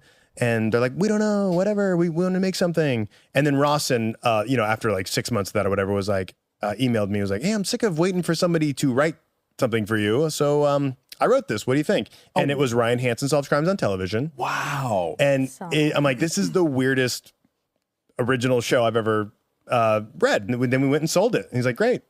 It was So crazy. good. It's It's the so coolest, good. most fun show I've ever done. And it's and Monica's in it, season 1, and Dax is in season 2. Season Kristen's two. in season Kristen's who? 1. But And Joe McHale was in season 1 and 2. And 2, yeah. There's a lot of Oh. fun people in season 1 and 2. Yeah, I'm not good at promoting my show though. I will tell you that it's tough to explain. Can you explain it? Well, I don't think it can be explained, but I'll attempt to. Okay. So you're playing yourself, Ryan Hansen, and you are you have a crime show, and so you're going to do research at the LAPD. Oh boy, Is that how it works? Nope. That's not how it works. no. Tell me how it works. So Ryan Hansen Solves Crimes on Television. I play Ryan Hansen, an actor, and the LAPD has teamed up with some famous-ish actors to help solve crimes in Hollywood because there's been an uptick in crime. Right. And so I decided so I team up with a detective and help solve crimes. And it's super weird and meta. And we talk about my life and my career. And it's also, some of it's fake, but it's real. And I go home to my sitcom family at the end of every episode where it's like a multicam audience. So you're a Each episode detective. there is a crime solved. Yeah. Yeah, Samira Wiley. Ever heard of her? Yeah. Emmy winner Samira Wiley is my partner in the first one. And then Orange is the New Black. Orange is the New Black. Handmaid's Tale. And then Wood Harris is my partner in the second one. And From Samira's from The Wire. Yeah. Samira comes back for season 2? Yeah, she's in Oh, season fun. 2. Yeah, Oh, there's that's many nice. people, awesome It's people so in it. meta and hilarious. In the best Oh, way. Jess is Yeah. in season 2. Hello. Jess Rowland. Jess Jess Rowland. Tippy. One of the questions that I got from, I asked people like, I'm going to be on Armchair. Are there any questions you want to ask Dax and Monica? Yeah. One of them was, why doesn't Monica date Jess? We talk about him all the time. He's like, all this stuff. Can you break it to him? Let's tell them. Yeah. Jess doesn't like How do we break it? Monica's. Boobs. Yeah, he doesn't like Doesn't fat like boobies. natchies. No. In fact, he has a really funny story about He's gay. being taken to a strip club by somebody, and or maybe he was like at a birthday party that had a stripper, and the stripper was rubbing her boobs on his face, and he was like, Dax, it just felt like her. Might as well rub her ears on my face. Oh, can you imagine? That's how sexual it felt, as Wow. if she was just rubbing her ears on my face. And I thought, well, that's a real good distinction Yeah. for me. So if a boob ever feels like an ear, Yeah, Then you know. you might know. then you know. But the show is genuinely hysterical. I really, really want people to watch it because you're incredible on the show. It's also one of the hardest shows someone could star in. Because I was there. You're in every fucking scene. You have to sing and dance. You have to do flips. You have to do. I mean, it's crazy how much you have to really quick. Dialogue heavy. Yeah. For me. Yeah. do. Very heavy dialogue. It's definitely the hardest thing I've ever done, but like I mean, it's so cliche to say that, but it is one of the coolest things I've ever done and got to be a part of. And I thank Ross and Marshall Thurber III so much. So another fun thing about you and I is that you have been in every single thing I've ever directed, Yeah. with the exception of About a Boy. But you were in the episode of Parenthood I directed. Oh, that's right. You were in Brothers Justice. We rode together as lovers on a motorcycle off into the sunset. And then you were in Hit and Run. You were a bad guy. Yeah. I made you do a flip in that. Of course. Bo Bridges punched me in the face. You know, he was supposed to like be punching me and like, it's like fake punches because it's far away. Well, he was getting tired. Yeah. And just started actually boy. hitting me in the face. It was like, oh, what an honor, sir. I love your whole family. And then Chips. You were in Yeah, Chips. Chips. And let's just tell one behind the scenes story of Chips. What? You and I had to bang our penises together in tight underpants. Yeah. Had to. You We wrote had to- that. Oh, right. Remember? Well, I mean, we had to service the joke Sure. That you wrote. that I wrote. Yeah. So I was a little nervous about that because, you know, Dax is going to have his shirt off and he looks like a superhero in this movie. And then there's me and I look fine. I'm not embarrassed. It's fine. You look great. It's fine. You look And great. but we were both a little concerned about wearing little whitey tighties Sure. Yes. and having to smash those together, have a nice close up on that. Is this where you were getting at? Yeah, Oh, absolutely. Yeah. And so we both kind of talked to each other about it. This is on the day. I mean, we're about to shoot it. Yep. And I haven't eaten in I don't know, 36 hours or something. Yeah. You know, because I shot all my shirt off scenes back to back to back. So I was like really calorie cutting. Yeah. So I had no water in me. I had nothing. And my penis was smaller than I think I'd ever seen it in my life. Do you think that has to do with food? 100% because I started eating again. So I think it has to do with Blood flow. no, with hydration. Okay. Yeah, I think when you're dehydrated, your penis doesn't work so hot. Okay. Got it. Because I've seen that now. Because when I did When in Rome, all week on my but glycogen depletion. So 5 of the days were glycogen depletion. say that. And not horny. Don't even know if I could get a boner. Probably not. Then I would have a 36-hour carb load period. Remember that? I would eat like a whole box of cereal, 3 boxes of cereal. That night I would just be engorged and have a hard on, whether I was horny or not. That was the craziest diet. It really was. That was crazy. horrible. Yeah, it was not fun. So yes, I found that on that when I would be carb loading, boners galore. Wow. And so I definitely was in glycogen depletion during that chip scene. Yeah. Anyways, you and I were kind of going off and just trying to wake our penises up a little. Well, so we found space away from the cast and the extras and the crew in these little creepy little rooms. I think it was an abandoned insane asylum. yeah, virtually. So it wasn't sexy. No, and we're no. both kind of yanking on our things, separate rooms, trying to wake them up. Yeah. And We're not looking for an erection. I don't need a boner. No. We just want them to be awake and alert. Yeah, sure. Zero movement. I couldn't get. I mean, Really? oh my gosh, it was. And we kept reconvening. Yeah. I'm like, any luck? No. I'm pretty sure they're like, okay, guys, we're ready for you. 1 minute. We're like, not. It was, and we come out, and it's just like, oh, whatever. Who cares? Smash. What's funny is I was like 41. I still cared. I know. I think I'll know. always care, I Yeah, guess. sure. But yeah, I just could not wake that thing up. No. And then when you and I were just like, you know what? Fuck it. We're just going to be Yeah. banging the tiniest versions of our dongs together. What a weird sensation that was. I found it so funny. Oh my, we were dying up top. We were laughing so hard. And Michael Pena had to have his look at it and have a straight face. Poor Michael. The camera's on our penises, and then beyond our penises is Michael Pena staring at the collision of the penis. But we can't stop laughing because we're banging our my penises God. together. And So good. I don't think I've ever had the giggles that bad on set. That was so funny. If you're ever feeling down in the dumps and you can't break out of your doldrums, get into some tight panties and get one of your brothers And just smash. just bang and smash those penises together. Because if it's anything like what we experienced, highlight of my year, that was so funny. It was in the way, how many times it was like a like a rhythm to it. Hundreds of times. Smash. Yeah, it's Multiple so takes, funny. multiple camera angles. Off camera, we were doing it. Rehearsals. In a trailer. What a thing to share, great. though, right? Oh yeah. Well, I very much want you guys to do ecstasy Yeah. together. Molly I wanna host, party. I want to host a Molly party for you guys. I think I would love that. Yeah. I tried it once. Oh, you did? Yeah, I was working Where? at the Hard Rock Cafe. Just tell them why you got fired from the Hard Rock Cafe. Well, I wasn't going to bring that up, Dax, but I did get fired from the Hard Rock Cafe. I was working the merch store. Working the merch. I was slinging buttons and T-shirts. It was Jeez. so fun. It was like, rock and roll playing. It was great. I used to collect Hard Rock t-shirts. Yeah. So I didn't work there for that long because the guys were so nice, the owners or the managers. Like, Ryan, we know you're not stealing, but your change box that you have to give in every night and count all this up, it's always wrong. It's either too much money or not enough money in it.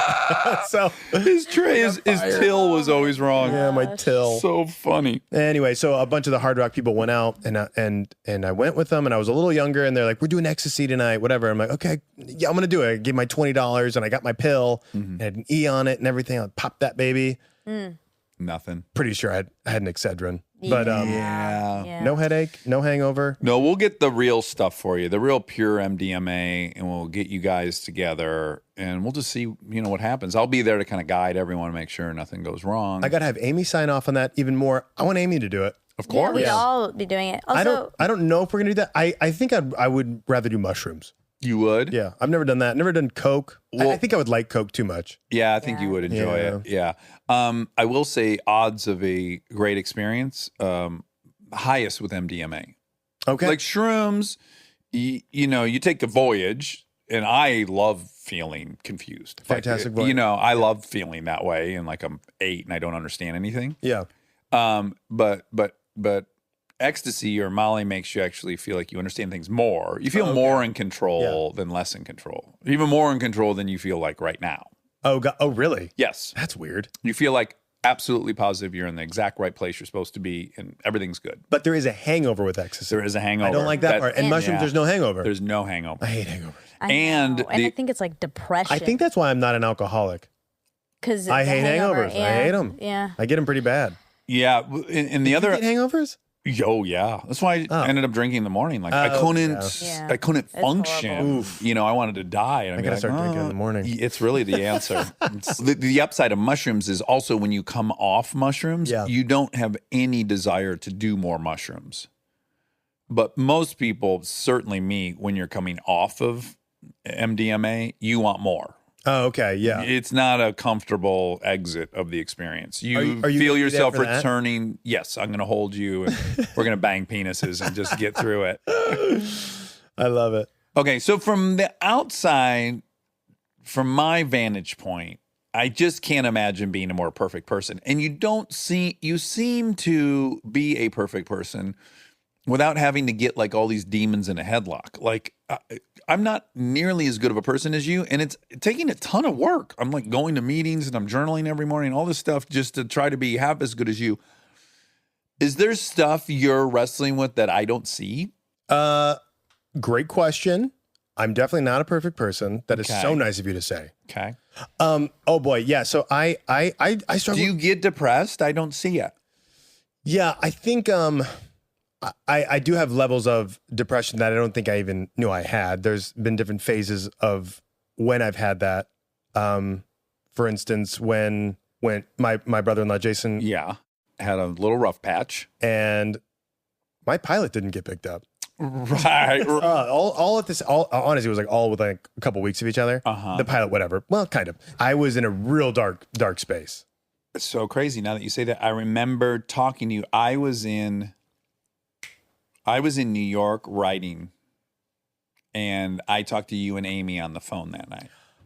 You said things that made us cry. Really? Supporting Jason and that whole situation. And just reassuring you that people come back from everything. Yeah. It was amazing and so well said and so perfect at the right time. And that really helped Amy and me. Oh, that's good. Very big brother of you. This is really good. Anyway, so I think that was the first time I've really realized, and I jumped onto this movie and it was like doing night shoots, and it was the really thing that saved us was we had Millie at that time too, our second baby, and that kind of brings a light to everything. Oh yeah. I mean, it's crazy, but it's like the best, and you kind of remember why you're here, and so I have gone through bouts of it. A lot of work stuff probably, right? Because you get scared and anxious about work and supporting your family. Yeah, all that. So I get in a real kind of low place during pilot season, of course, even though, it usually ends up okay, but it's like always really weird. And I have really low patience, and I have, I'm a little insecure sometimes, and I deal with, what are you insecure about? I have a hard time imagining. Talking, interviews. On a podcast. Yeah. I think I'm insecure about, being smart enough. And because I play a dum-dum on most of my stuff. Yeah. But I love doing it on my terms. And I think I usually beat people to the punch. Like, I'm going to be dumb when I want to be dumb. And 100%. Yeah. And so I pretty much play that. And then, right, if someone makes the exact same joke, like my thing is, I'll be the first to say, like, my wife makes more money than me. Yeah. Right? Or make fun of myself. Totally. If someone else makes that joke, I'm not great with it. You're not happy about it. No. How about like envy or jealousy?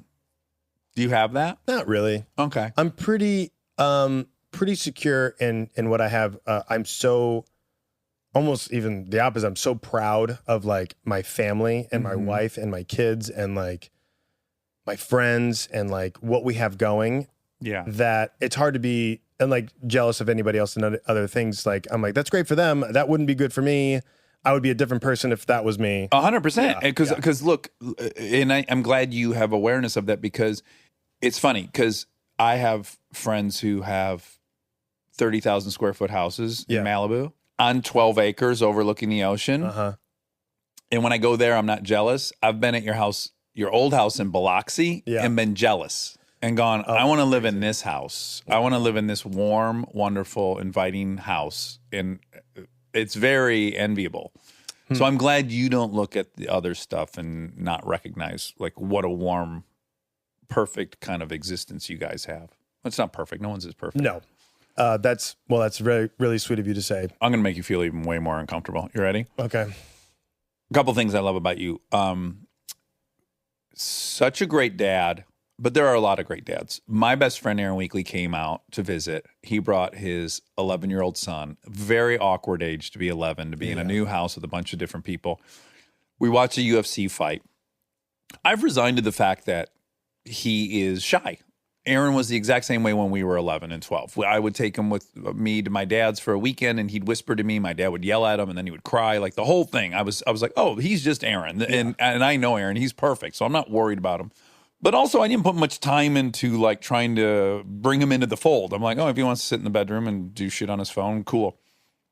You made like 7 attempts to get Wade to come join us. You're like, hey, bud, what's going on here? Main fight's about to start. And I was just like, I was just watching you over and over and going like, oh my God, why don't I have the capacity to do that? I'm so impressed with the type of person that could go out of their way to make other people feel good and comfortable.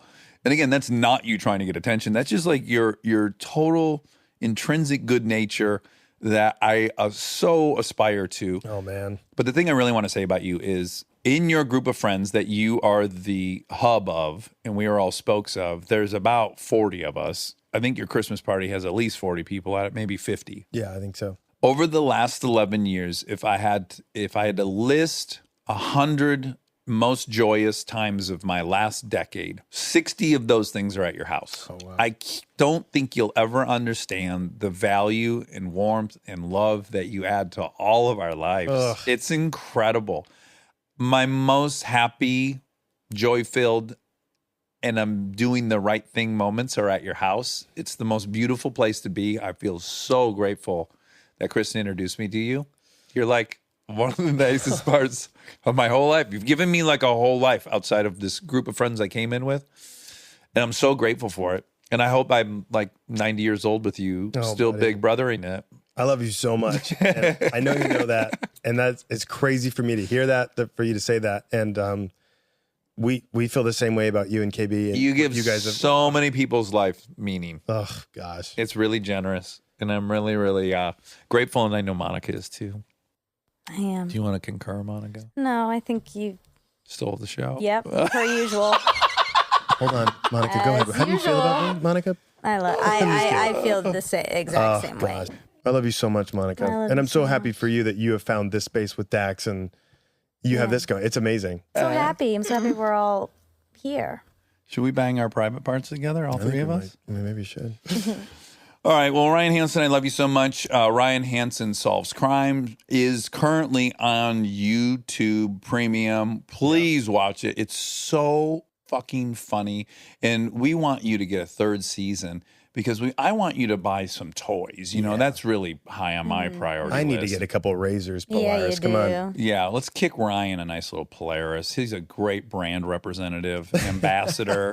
You heard how good he can describe his show. Just imagine how good he'll sell those side by It's sides. got tires. It's got a cage. It's got a wheel. And Do you like Veronica keys? Mars. And Veronica Mars is Oh, coming Mars back. is coming out. Yeah, Coming really. back. So fun. All right. Well, I love you, and we'll do this again Dax, as you're I love promoting you this. so much. Monica, I love you so much. I love you Rob, so much. Hey, dude.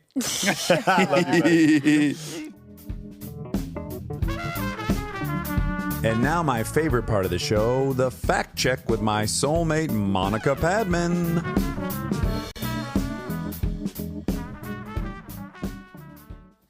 Check the facts, don't knock the facts over. Rock on with your bad self. Oh, that's lovely. Check the facts, don't knock the facts over. Rock on with your bad self. I don't know it. I have You know, to be honest. Rock the boat, don't knock the boat over. Don't rock the boat. Is it It's a is it Paula Abdul? no. It is what we would probably call Motown. I think it's more of a Motown song. Oh, I okay. think 70s R&B, pop. I like that style. Yeah, it's a really good song. It's a good style. Rock the boat, don't knock the boat over. And they say, rock on with your bad self. Any song that says rock on with your bad self, 70s. well, great. Yes, probably in the 70s it was created, but also has my number because Oh, sure. I'm always looking for an excuse to rock on with my bad self. Of course. Who isn't? Yeah. Yeah. Special day. Yeah. Yeah. Ryan Hansen Day. Special boy. Yeah, most special beloved boy. Yeah. It's so fun having best friends in here. It really is. It really picks up your tude. It's hard to have a tude when you're best friends here. Oh, picks up your attitude. I took it the other way. I thought you meant picks up your tude like you had an attitude. Oh, you're right. It's always used in a negative way, right? Yeah. She has a lot of tude. Mm-hmm. But you could have a good tude. Yeah, you could be in a good tude. Yeah. Let's reinvent it. We should. Let's reclaim it. Okay. You have the best tude about this podcast. Thank you. Yeah. Anyway, I'm glad that we had him on. Yeah. It was a long time coming. It was a really long time coming. People were asking nonstop. Hello, we heard you. Yeah. Enough. We want him too. Yeah, he's busy, okay? Well, he's busy and he admittedly had some anxiety about coming on because he thinks he's a bad I storyteller. know, which is so Correct. endearing. Oh, endearing, yes. You said correct? I know, I was teasing. I was making an easy joke. Yeah, sure. No, it's not correct. He tells great stories. Wonderful stories. And there was a lot of memory lane in this episode for you guys. Uh-huh. That was fun for you, right? Yeah, hard to check, right? Like, what are you going to call the people at Mount Hood to see if he really flipped out of that downhill luge tube? Right, exactly. Saw the medic? I didn't contact the medic. I can't imagine the same medic is still working there. What if he is? What? A lifer. That would be great. I feel like that's a job with high turnover, don't you? I would. Do you remember if he seemed young or elderly or medium? I was so focused on Ryan's injuries and feeling a little guilty for having pushed him that far. Okay, but that's another thing. Okay. You didn't push him. He chose to do that, and you took it on yourself. You did that in your head. Well, look, I want to go down that thing as fast as humanly possible. Okay. But if I was being older and mature and responsible, I would think, Brian and I are competitive. Maybe let's not raise the bar to a level where someone might have to see the medic. I could have made that choice. Probably still had fun, maybe. Because you knew he was going to be competing with you, though. I do know that, yes. And pretty much anything he and I are going to do, there's going to be a subtext of competition. Interesting. Yeah. Did we get into our fight we had during one-on-one basketball or a game of horse? No. One of the only times we were in a legit fight was about playing the game horse. Okay. And he got real sticky on something. He was trying to call foul. Okay. And I wasn't going for it. Oh, okay. And we got legitimately mad at one another. You did? Yeah. How long did it last? Not long at all, maybe half hour. Oh, okay. Yeah, but I was saying coarse things to him and he was saying coarse things to me. Oh my gosh. Yeah, this isn't fair. I'll be honest. This isn't fair, but for some reason I think it's worse when you're saying coarse things to him. You do? Yeah. Isn't that interesting? Yeah. Why? I'm going to be honest about that. I know. I don't know why. I think this circles back to me winning at Scrabble. No. It doesn't? Well, no. I'm happy that you won at Scrabble. Okay. Well, I lost at Scrabble. Oh. You were very happy that I lost. In fact, what No. the sentence you just said was actually the opposite. Well, you win all the time. So I'm happy that you win all the time. Okay. I was happy that Molly won. Yes. I wasn't happy that you lost. I was happy that Molly won. Yeah, you were just a very difference. you were very happy. Let's start there. You were very happy. And then also coincidingly, I had lost. Right. Yeah. A lot of things were happening at once. I was happy, Molly won, and you lost. That's right. All at the exact same time. Yeah. Anyway. But yeah, why maybe would it's adjacent, but I don't know. I think because let's really unpack this. I bet there's something juicy at the bottom. Probably. Yeah. Yeah, And you probably. can be honest. I will be. Here would be my guesses. Okay, tell me your guesses. Okay, so you don't like when I'm coarse with him, With anyone. with anyone. Yeah. Yeah. And is it because I'm tall? Or is it because I'm very empowered by being a tall, white, wealthy, rich guy? No, I don't think it's that because Ryan is a pretty tall. Well, not above 6 foot. Let's just be clear. Okay. Yeah. Well, I'm on his side with that because you're against my height too. Yeah. so- I have no proof though in your and I's debate, but in his, I have proof. Right. Well, I'll fact check that just right now. I'm 5 feet. Okay, great. Okay. We'll measure you publicly and we'll find out. Maybe at the next live show. Okay. Yeah. Barefoot. Okay. Most of my shoes are pretty flat, but okay. Yeah, but we're talking about your real height, unaided by footwear. All right. Okay. Anyway, he's in my opinion a tallish, wealthy white guy. So there's Yeah. no difference there. Okay. I don't think that's why, and I'm happy that you're wealthy. Okay. Yeah. So, what do you think that is? That I'm innately more threatening physically, or does it feel like a real betrayal of what I'm advertising? That I'm nice. That's interesting. No. There's like a layer of hypocrisy. No. Like, you're supposed to be nice. Well, first of all, I don't think that you Are nice. present yourself. I don't think you claim to be like Mr. Nice Guy or anything. Right. So no, that wouldn't be hypocritical. It probably is because I care about It's very Your hurtful when feelings. I'm mad at you. yes, way more than if other people are. Right. I relate. It's my issue, not yours. No, but likewise, when you're mad at me, I find it very uncomfortable. I can't stand it. Yeah. Yeah.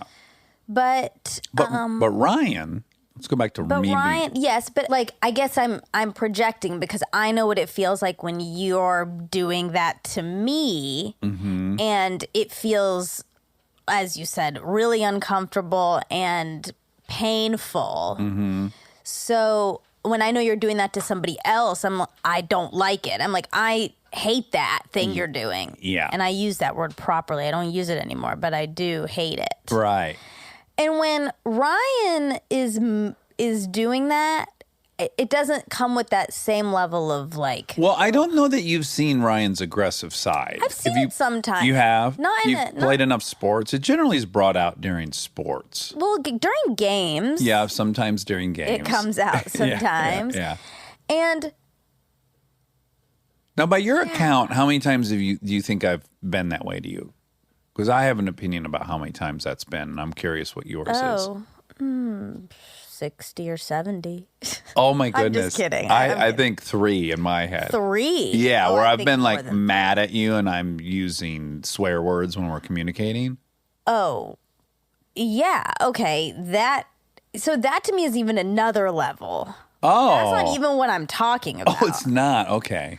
So there's even well, worse. that is horrible. Okay. When you do that. Uh-huh. Is that what you were doing to Ryan at Horse? No, not at whores. I don't think I was swearing at whores.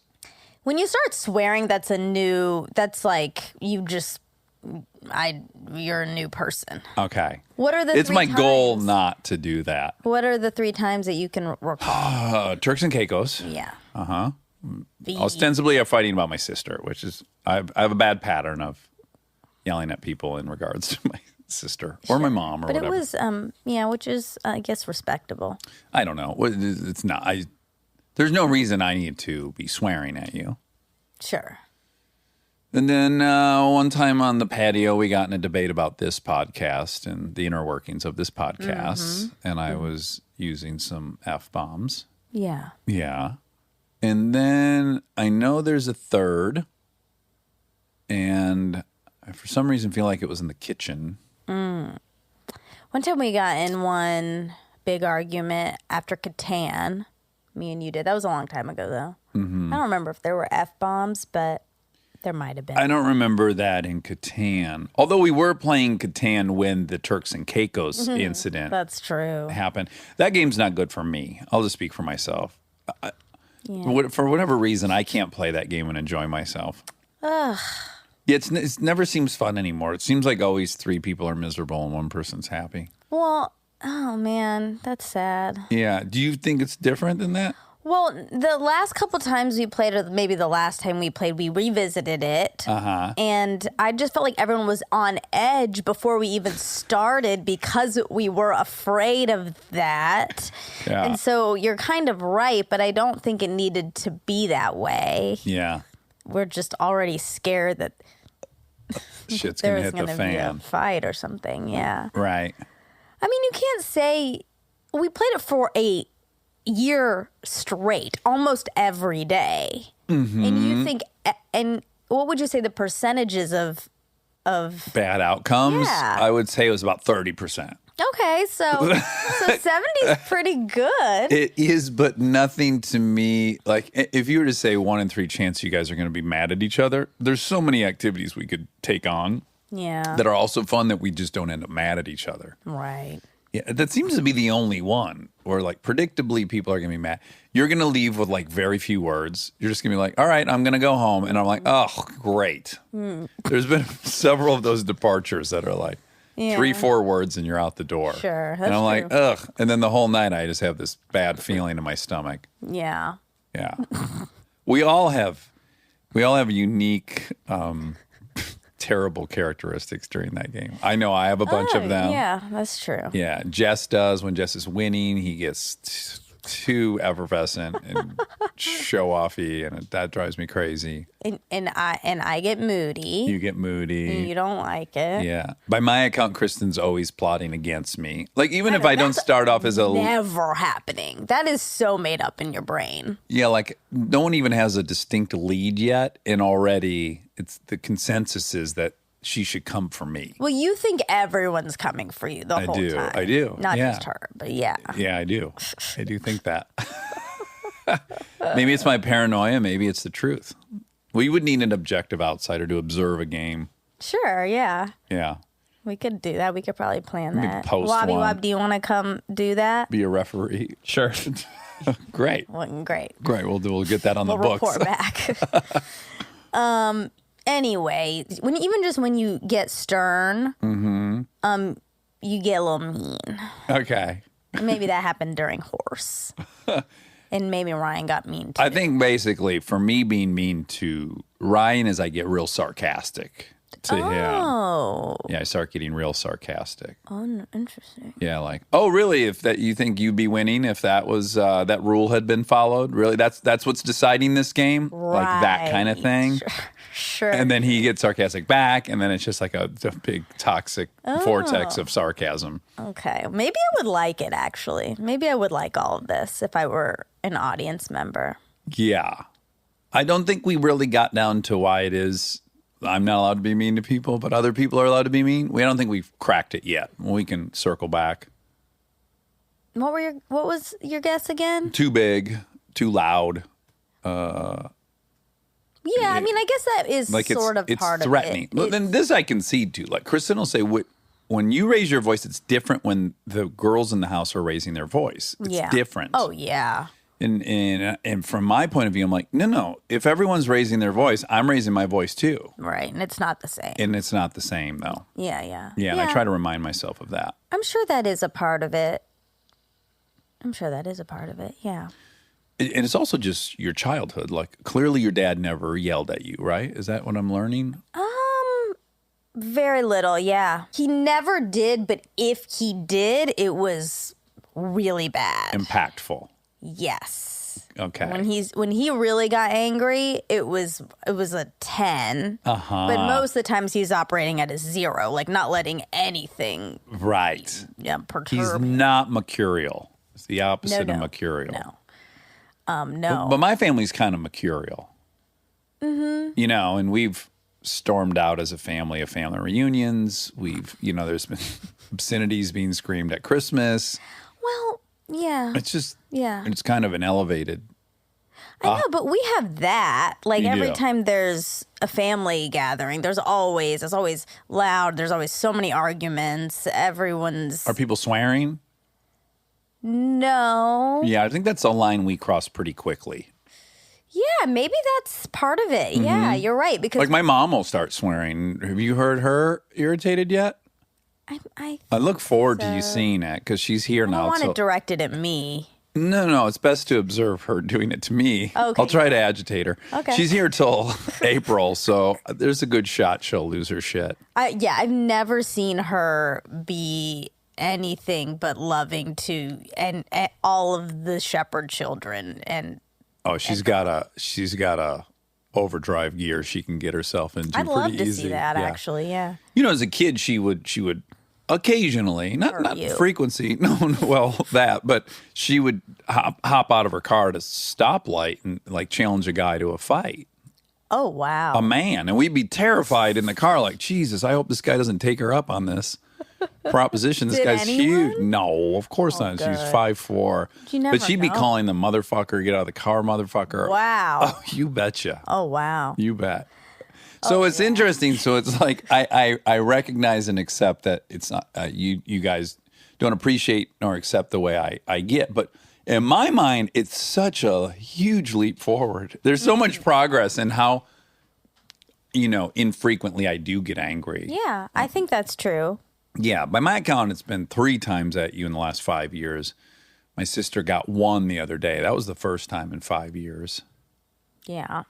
And it's been a long time since I dropped any F-bombs around Kristen. Yeah. Mm-hmm. That's great. Progress is good. We claim progress, not perfection. Yeah, that's right. That's right. All right, well, I guess let's begin. Okay. Does Tracy Morgan's house have 100 bedrooms? No. Okay. No. So on Stern, that's where you heard it, he said he purchased a 31,000 square foot house Okay. in New Jersey, So 10 of our houses. has a bowling alley, several pieces of Michael Jackson memorabilia on display. He has one of the gloves, I believe. Oh, really? Mm-hmm. Wow. And a 30,000 gallon aquarium to house his sharks. Right. Okay. Mm-hmm. And it's $1 million tank. Uh-huh. But there's 6 bedrooms in that house. Now, I believe Ryan said that he had 100 No, bedrooms. you did. Okay. Well, you would know. I would. I never thought that. I don't know why I said that. I just knew that it was like 30,000 square feet. Oh. Yeah. you said Maybe I was 100 just being Hyperbolic. facetious. Yeah, hyperbolic. But did you get into his cars at all? Several cars worth over $1 million. Yeah. And a jet, a really, really expensive jet. But I think I saw on more recent articles that that house was for sale. Uh-oh. Yeah. Okay. I'm so nervous. You don't need to be nervous. Is I know there- you're nervous about people's money. I'm very nervous about people's money, but is there racism going on? Am I more worried about his money because he's black? No, because when we're watching Silicon Valley, all you care about is their money. That's true, and they're all white. And everyone's white, except Kumail Nanjiani's character. He's Pakistani. Right, he sure is. Pakistani. Yeah. You know what it is? I'm nervous for all poor people who get money. So that might extend to a lot of black folks. Like there's a lot of Yeah. athletes where I'm really nervous when I'm watching shows about how much stuff they have. But that's also the white athletes that get money too course. that were poor. I'm really nervous that they're going to, because I watched that 30 for 30 called Broke. Oh, I haven't seen that. Again, I hate putting numbers out there in the fact check because we'll never know. But I want to say it's in the 70% Okay. of NFL players will file bankruptcy within 5 years of leaving the league. It's preposterously high. Oof. And they made this really good point in there, which is the general pattern for people with normal jobs is you make very little when you graduate college, and then your earning potential increases till about your mid-40s is when it peaks out. And now you've had 20 years experience of handling finances, and then you get the most amount of money you're ever trusted with. Sure. Whereas these athletes, they're 21. They've never managed a checkbook or made a payment on anything. Yeah. And they're given the bulk of the money they'll ever get. Yeah. And It's of not course, right. yeah, it's not a great recipe for long, Success. Yeah. continued wealth. Okay, so Tracy, just real quick, Tracy told Howard about his tank that he loves his motherfucking aquarium and that he loves marine life. Uh-huh. So, is Machiavellian Tupac's alter ego? Yeah. Machiavelli? Because you said Machiavellian and then Ryan said, oh, isn't that Tupac's alter ego? Ah. Shrouded in a cloud of conspiracy theories, it's been widely uttered that Tupac formed his Machiavelli moniker during a stint in prison where he studied the works of Machiavelli. Allegedly inspired by Machiavelli's attempts of fooling his enemies by faking his own death, Tupac recorded his 6th studio album under the Machiavelli stage name, which was released posthumously, as the rapper died 6 months prior to the LP's scheduled release, resulting in a wave of bizarre speculation that Tupac faked his own death. I just gotta feel like no matter how thorough his plan is, Tupac's coming up for air to get some ass at some point. I just think you're just coming up. Oh, sure. You know what I'm saying? Yeah. I just can't see it. It's eventually you slip because you want to go out and get some ass. I don't think that happened with bin Laden. He wasn't getting any ass. Well, he wasn't coming They up found a for lot air. of pornography on his computer. Do you remember that part? No. Yeah. He was definitely indulging in Western porn. But I just don't think people weren't seeing him out and about fucking and stuff. You're right. So he kept it under wraps. Although Tupac's, it's been much longer. Also, bin Laden had dozens of wives. He was well haremed up, Right, so he that's might true. not have needed to surface for ass. That's true. Although even with that harem, he's still on that YouPorn, which is really interesting. You would think if you had yourself a dozen wives, Yeah. your lust would be slaked, and it just goes to show the bottomless pit that is human horniness. Yeah, or just a crazy pathology Yeah. that it's never enough. It's and- just never enough. Yeah. Yeah. I would love to know what he was searching. Like, I'm going to go out on a limb. I feel it's what like do you think? cheerleaders. No. You know, something exotic, like something he was not getting, he didn't have access to. Remember when Michael Pena was on and he was talking about Pam? Yes, exactly. He was probably searching like Pam, Debbie, Karen, Michelle. cheerleader. Maybe. Yeah. Maybe. Which, the irony, because, like, they're just not allowed to be cheerleaders there Correct. by him, That's right. Yep. by his rules. Do you think sometimes he would have not cheerleading nights and he would let them all cheer in front of him and teach them cheers and have them wear bloomers and stuff? To be honest, yes. I think all these people that have these rules they live under, they make an exception for themselves. Yeah. Like, I don't want to out anybody, but I was around people that lived in a country with Sharia law. In fact, they had imposed that law, and these people all drank. And I found that a little bit hypocritical. Yeah, I think that people who have money and means, they do whatever the fuck they want in general. I'm sure there's a few. Because also, it's not about the rules. It's about wielding power. and controlling other people. Exactly. So, Ryan, I'm going to go ahead and fact check him correct on he was not an extra. Because I know why Kristen thinks that. It's a better story. No, she thinks that because, look, when I'm on a commercial and I'm looking somewhere, Yeah. I wasn't an extra in that commercial. I booked that Auditioned. commercial. I auditioned for it, and I was cast in that. Her theory is he was started as background and they gave him a line. Oh. That's her exact theory. Oh, okay. So I believe Ryan because he knows if he auditioned, which he did. Right. And if you audition for something and then you book it, you're not an extra. That's right. You're a day player or Yeah, co-starring role. a supporting That's if you have cast. 5 lines or under, you're a co-star. Oh. Yeah.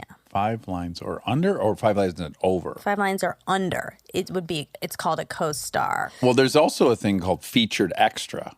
And to me, that would be 5 and under, I would imagine. And then above 5 is a guest star. No. Okay. No. Sorry, I'm getting into real touchy No, territory. you're not. But you look. I don't mean to throw this out there about you two, but you're a little bit out of touch. Sure, it's been 20 years since I figured out how to get into SAG, where I got my Taft-Hartley paperwork and all that. And So you're before- right. It's when 20 you years were- ago. when you were auditioning for 1 line and 2 line stuff. That was a long time ago for the both of you. By the way, I never even did that. I auditioned for commercials for 10 years, and then I went from punked to without a paddle. I never went and did little roles on TV shows. Yeah. So I actually missed the whole under 5 round that you would normally go through Right. as you're building. It went no work ever, punked, then without a paddle. Exactly. Yeah. I mean, cheaper by the dozen. Right. So in that, so Sean Levy was on an episode of Punked, and he really liked me. And then so he just offered me that role. That's nice. And then I went away almost immediately after in Film Without a Paddle. Got it. Yeah. Got it. Well, yeah. So again, so you're a little out of touch, and that's fine, and congrats. Okay, great. But yeah, you don't want to call someone an extra when they're not one. Right. It really But what if takes someone away. really was just an extra? Then they're and they had not- been around in some scenes, and so they started noticing, like, hey, that guy's charismatic. Let's give him a line. That's Yeah. also a great story. Oh, There's no shame in that version of the story. No, it's a wonderful story, but then they're not an extra anymore. Well, as soon as they have the line, correct. But I just Exactly. think the debate here is that Kristen believes he had originally been hired as background, then they gave him a line, and he's saying no, he had auditioned to always be someone that was Yeah. going to speak, which is great. Because Both stories are good. you don't audition to be an extra. You do not. You do not. So, yeah. Okay. Anyway, okay, speaking of live shows, I mean, we weren't, but you said it earlier that we would measure my height at a live show. Oh, uh-huh. Ryan said that we should have a t-shirt gun at our live show, and we should. We 100% should. Yeah. And we should shoot out armchair swag. Exactly. Rob, start ordering. Yeah, They're a get couple on it. $1,000s, but I can't think of a better way to spend $2,000. Me either. We'll It's a shoot must. it. Rob, it's a must. Or we at least need to look into rentals when we arrive Oh, places. yeah. Money is no option. No, money is no object. We have an inside joke about money is With no the perfect option. 10 and Ryan Hansen, they Yes. argued for a month about whether the expression was money is no option or money is no object. Correct. Their debates are the funniest things in the Oh world. my It is like God. listening to 6-year-olds try to figure something out. They're both bright guys, yet They when are. they debate each other, neither can figure out up or down. Okay, so how old was Taylor Lautner in Twilight? You said 16 or 17, and he was 16. Mm-hmm. Yeah, and you were saying that moms liked him and your friend didn't like that. Yeah. Oh, okay. So how many people were at Ryan and Amy's wedding? He says 650 and she says 500. So I called Amy and she said that from her memory they invited 700. And 500 Oh my came. God. That would be my whole school when I was 700 people at their wedding. Oh my God. like a royal wedding. She said, and 500 came. And then she asked her mom, which I thought was very thorough. And her mom said they bought 500 white chairs that they knew they could use and rent out. So she said it's good proof that there was 550 because they were all full and then there was a little more. Standing room only. Yeah. So Wow, what a successful wedding. I know. I'm I kind wonder- of jealous because I wouldn't, 550 people would never come to my wedding. No, me either. Yeah. And I'm on television. Now, I'm most curious about what the take was. Like when they added up all the money people gave them, I wonder how much they walked with.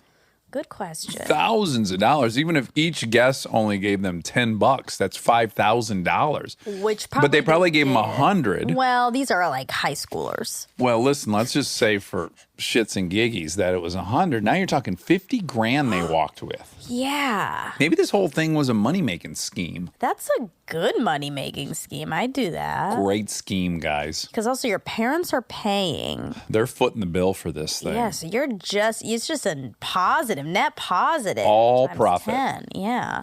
Wow. Buy yourself a 31,000 square foot home with $1 million Shark Tank. Shark Tank. Oh, yeah. Okay, so you didn't know Pacific Sunwear, and we wondered if maybe they didn't have any in Michigan. But there are a lot of Pacific Sunwear stores in Michigan now. I recognize it's now. Maybe they weren't then. There's no way for me to know that. But now, if you want to go to a PacSun in Michigan, you can go to Ann Arbor, Grand Rapids, Sterling Heights, Novi. Novi. Oh. Interesting story about Novi. Okay. Look at that word, Novi. Novi. Yes. And you know why it's called Novi? Why? Because there was a train station in Novi back in the day, and it was the 6th station when leaving Detroit. So it was Novi. Roman numeral VI. It was stop number 6. Oh. Novi. Number 6. Interesting. Isn't that a great little bit of history on Novi, Michigan? I like that. It's Ken Kennedy is from Novi, Michigan. Oh, he is. Oh, wow.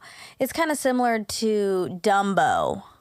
Tell me about Dumbo. Dumbo in New York is... Oh, not the elephant from the cartoons. No, I'm sorry. Okay. Dumbo in New York is down under Manhattan Bridge overpass. Oh, and it's a store?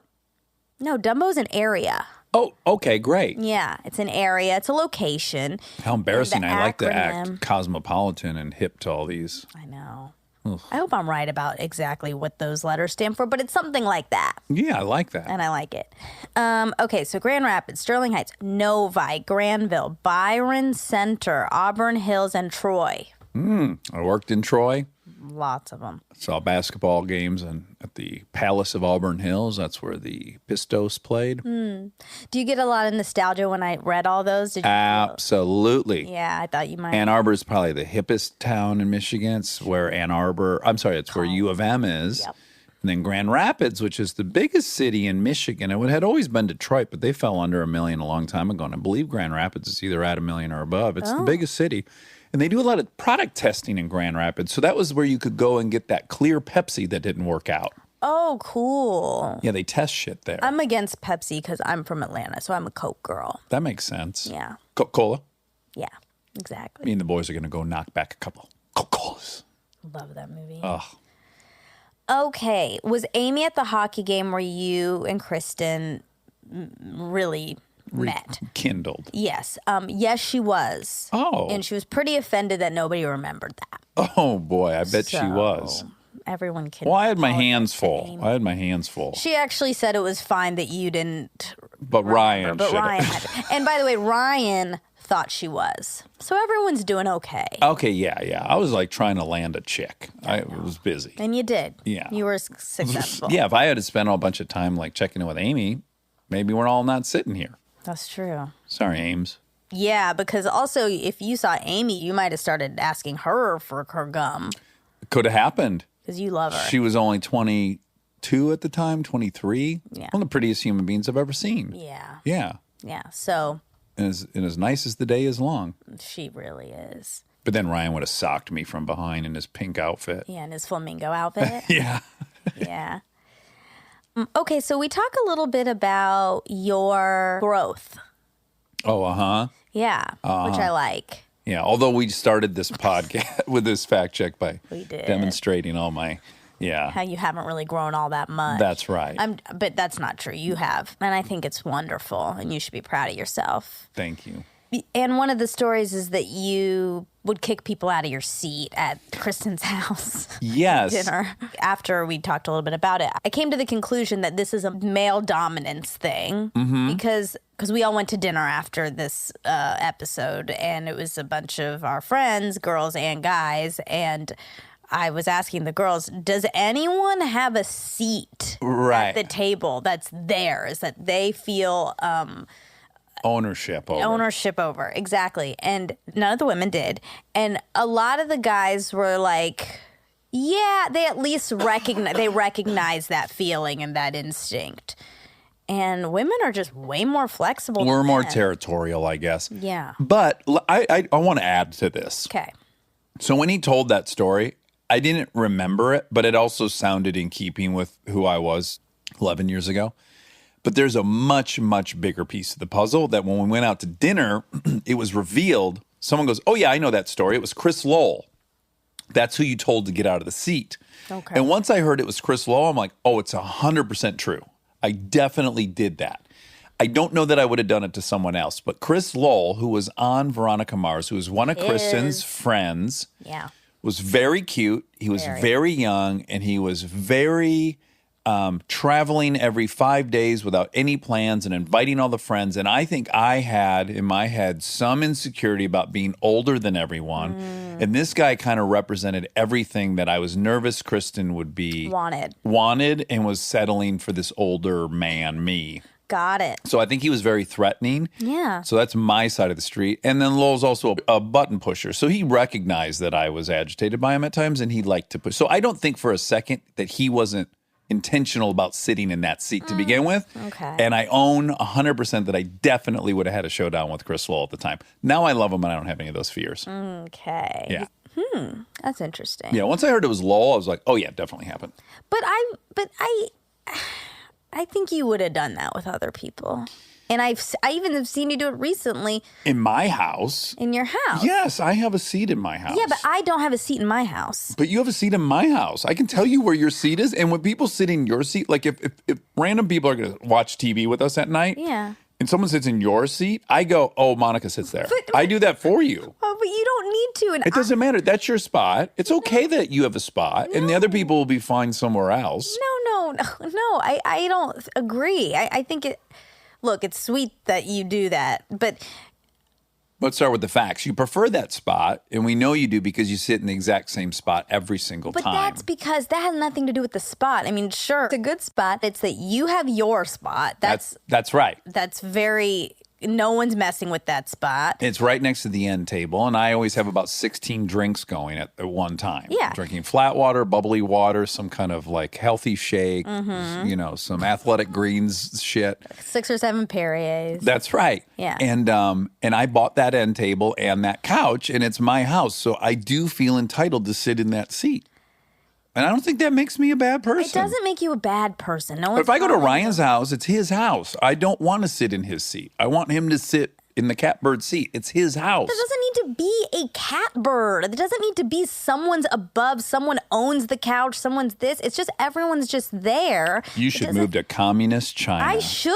Maybe I should. That sounds fine to me. I don't. How is that different than when you get into someone's car? The guy who owns the car, the woman who owns the car, drives the car. It's her fucking You know car. what? I'd be perfectly fine with someone else driving my car, driving me where I want to go. I don't Okay. care about that. I don't have that about items. Great. I don't want someone driving my car I when know they get you in don't, it. and that's And if why- I go in someone else's car, I acknowledge it's their car, and I'm relegated to the passenger But seat. it's also that's not the same thing because It is identical to me. No, it's not, because a car you're protective of, and someone might crash it or something. There's a high risk No, involved. it's that I bought it, so I'm entitled to drive it. I paid for it, so I'm the one who gets to drive it. That's what it is in my mind. I just think it's a waste of energy to be super concerned with who is in my spot, who's sitting where. I mean, look, some spots are better than others where you can like put your feet out. That's nice. I understand that. Yeah. But if someone's in my spot, the idea of saying, oh, actually, that's my spot. Can you move? Yeah, And that's you- actually the nicest way of saying it. You would never do it. Never. And here's me. Even in my house. So here's the choice I have to make. Because if I have to sit in the middle of the couch with no end table and I've got to somehow juggle my 5 drinks, I will not enjoy watching TV. Sure. So in that case, if I'm deciding like I'd rather not have to be awkward and confront someone about it. If I accept that, then I'm not inviting anyone over to watch TV because I'm not going to enjoy watching TV holding on to 5 drinks. So then I just won't have anyone over. So for me, the choice is really like, I'm just honest about where I want to sit. And then I can have many people over. Otherwise, it's just going to be me so that I don't have to deal with that. I think I value the company over The drinks. drink station. I'd rather have people in my life sitting on the couch with me that I like than being by myself and being able to reach a drink. Right. And That's a good priority to have. yeah, I think Healthy. so. I'm Yeah. pretty happy about that. Yeah. And then also, I know what it's like going into a house and feeling like I don't know what to do here. But I that don't know is- where to sit. I don't know what to do. I'm gonna mess something up, and I don't like that. Well, hold on though. Let's be very clear. I am the person that you come into my house. I'm like, go take a bath. Go through all the cupboards. Make whatever you want. Use the grill. Go into the garage. Get whatever toys out you want for the kids. It's not like in any way my house is you're on eggshells. But I do sit in a certain seat when I watch TV. Yeah. yeah. And the only person who has the right to tell me to get out of that seat is Kristen. And if she wants to do that, then I'll give it up to her. She's also paid for the couch. Okay. Okay. Does hydration affect erections? The more hydrated your body is, the higher your volume of blood cells and plasma, and the more efficiently blood can flow through your veins and arteries. A low volume of red blood cells and plasma can lead to erectile dysfunction because the penis cannot get enough oxygen and nutrient-rich blood to maintain an erection. Second, when fluid levels in your body fall, your body starts creating a hormone called angiotensin. Angiotensin. This hormone causes blood vessels to constrict or tighten. This can lead to an increase in blood pressure, and it prevents adequate blood flow through the body. This includes blood flow to the penis. Oh, wow. So it sounds like there is a scientific basis for this problem Ryan and I were experiencing. Yes, that's true. Max flaccidity. I'm going to label it that. Maximum flaccidity. Great. Flaccidity? Flaccid. Probably that. Yeah. Flaccidity. Yeah.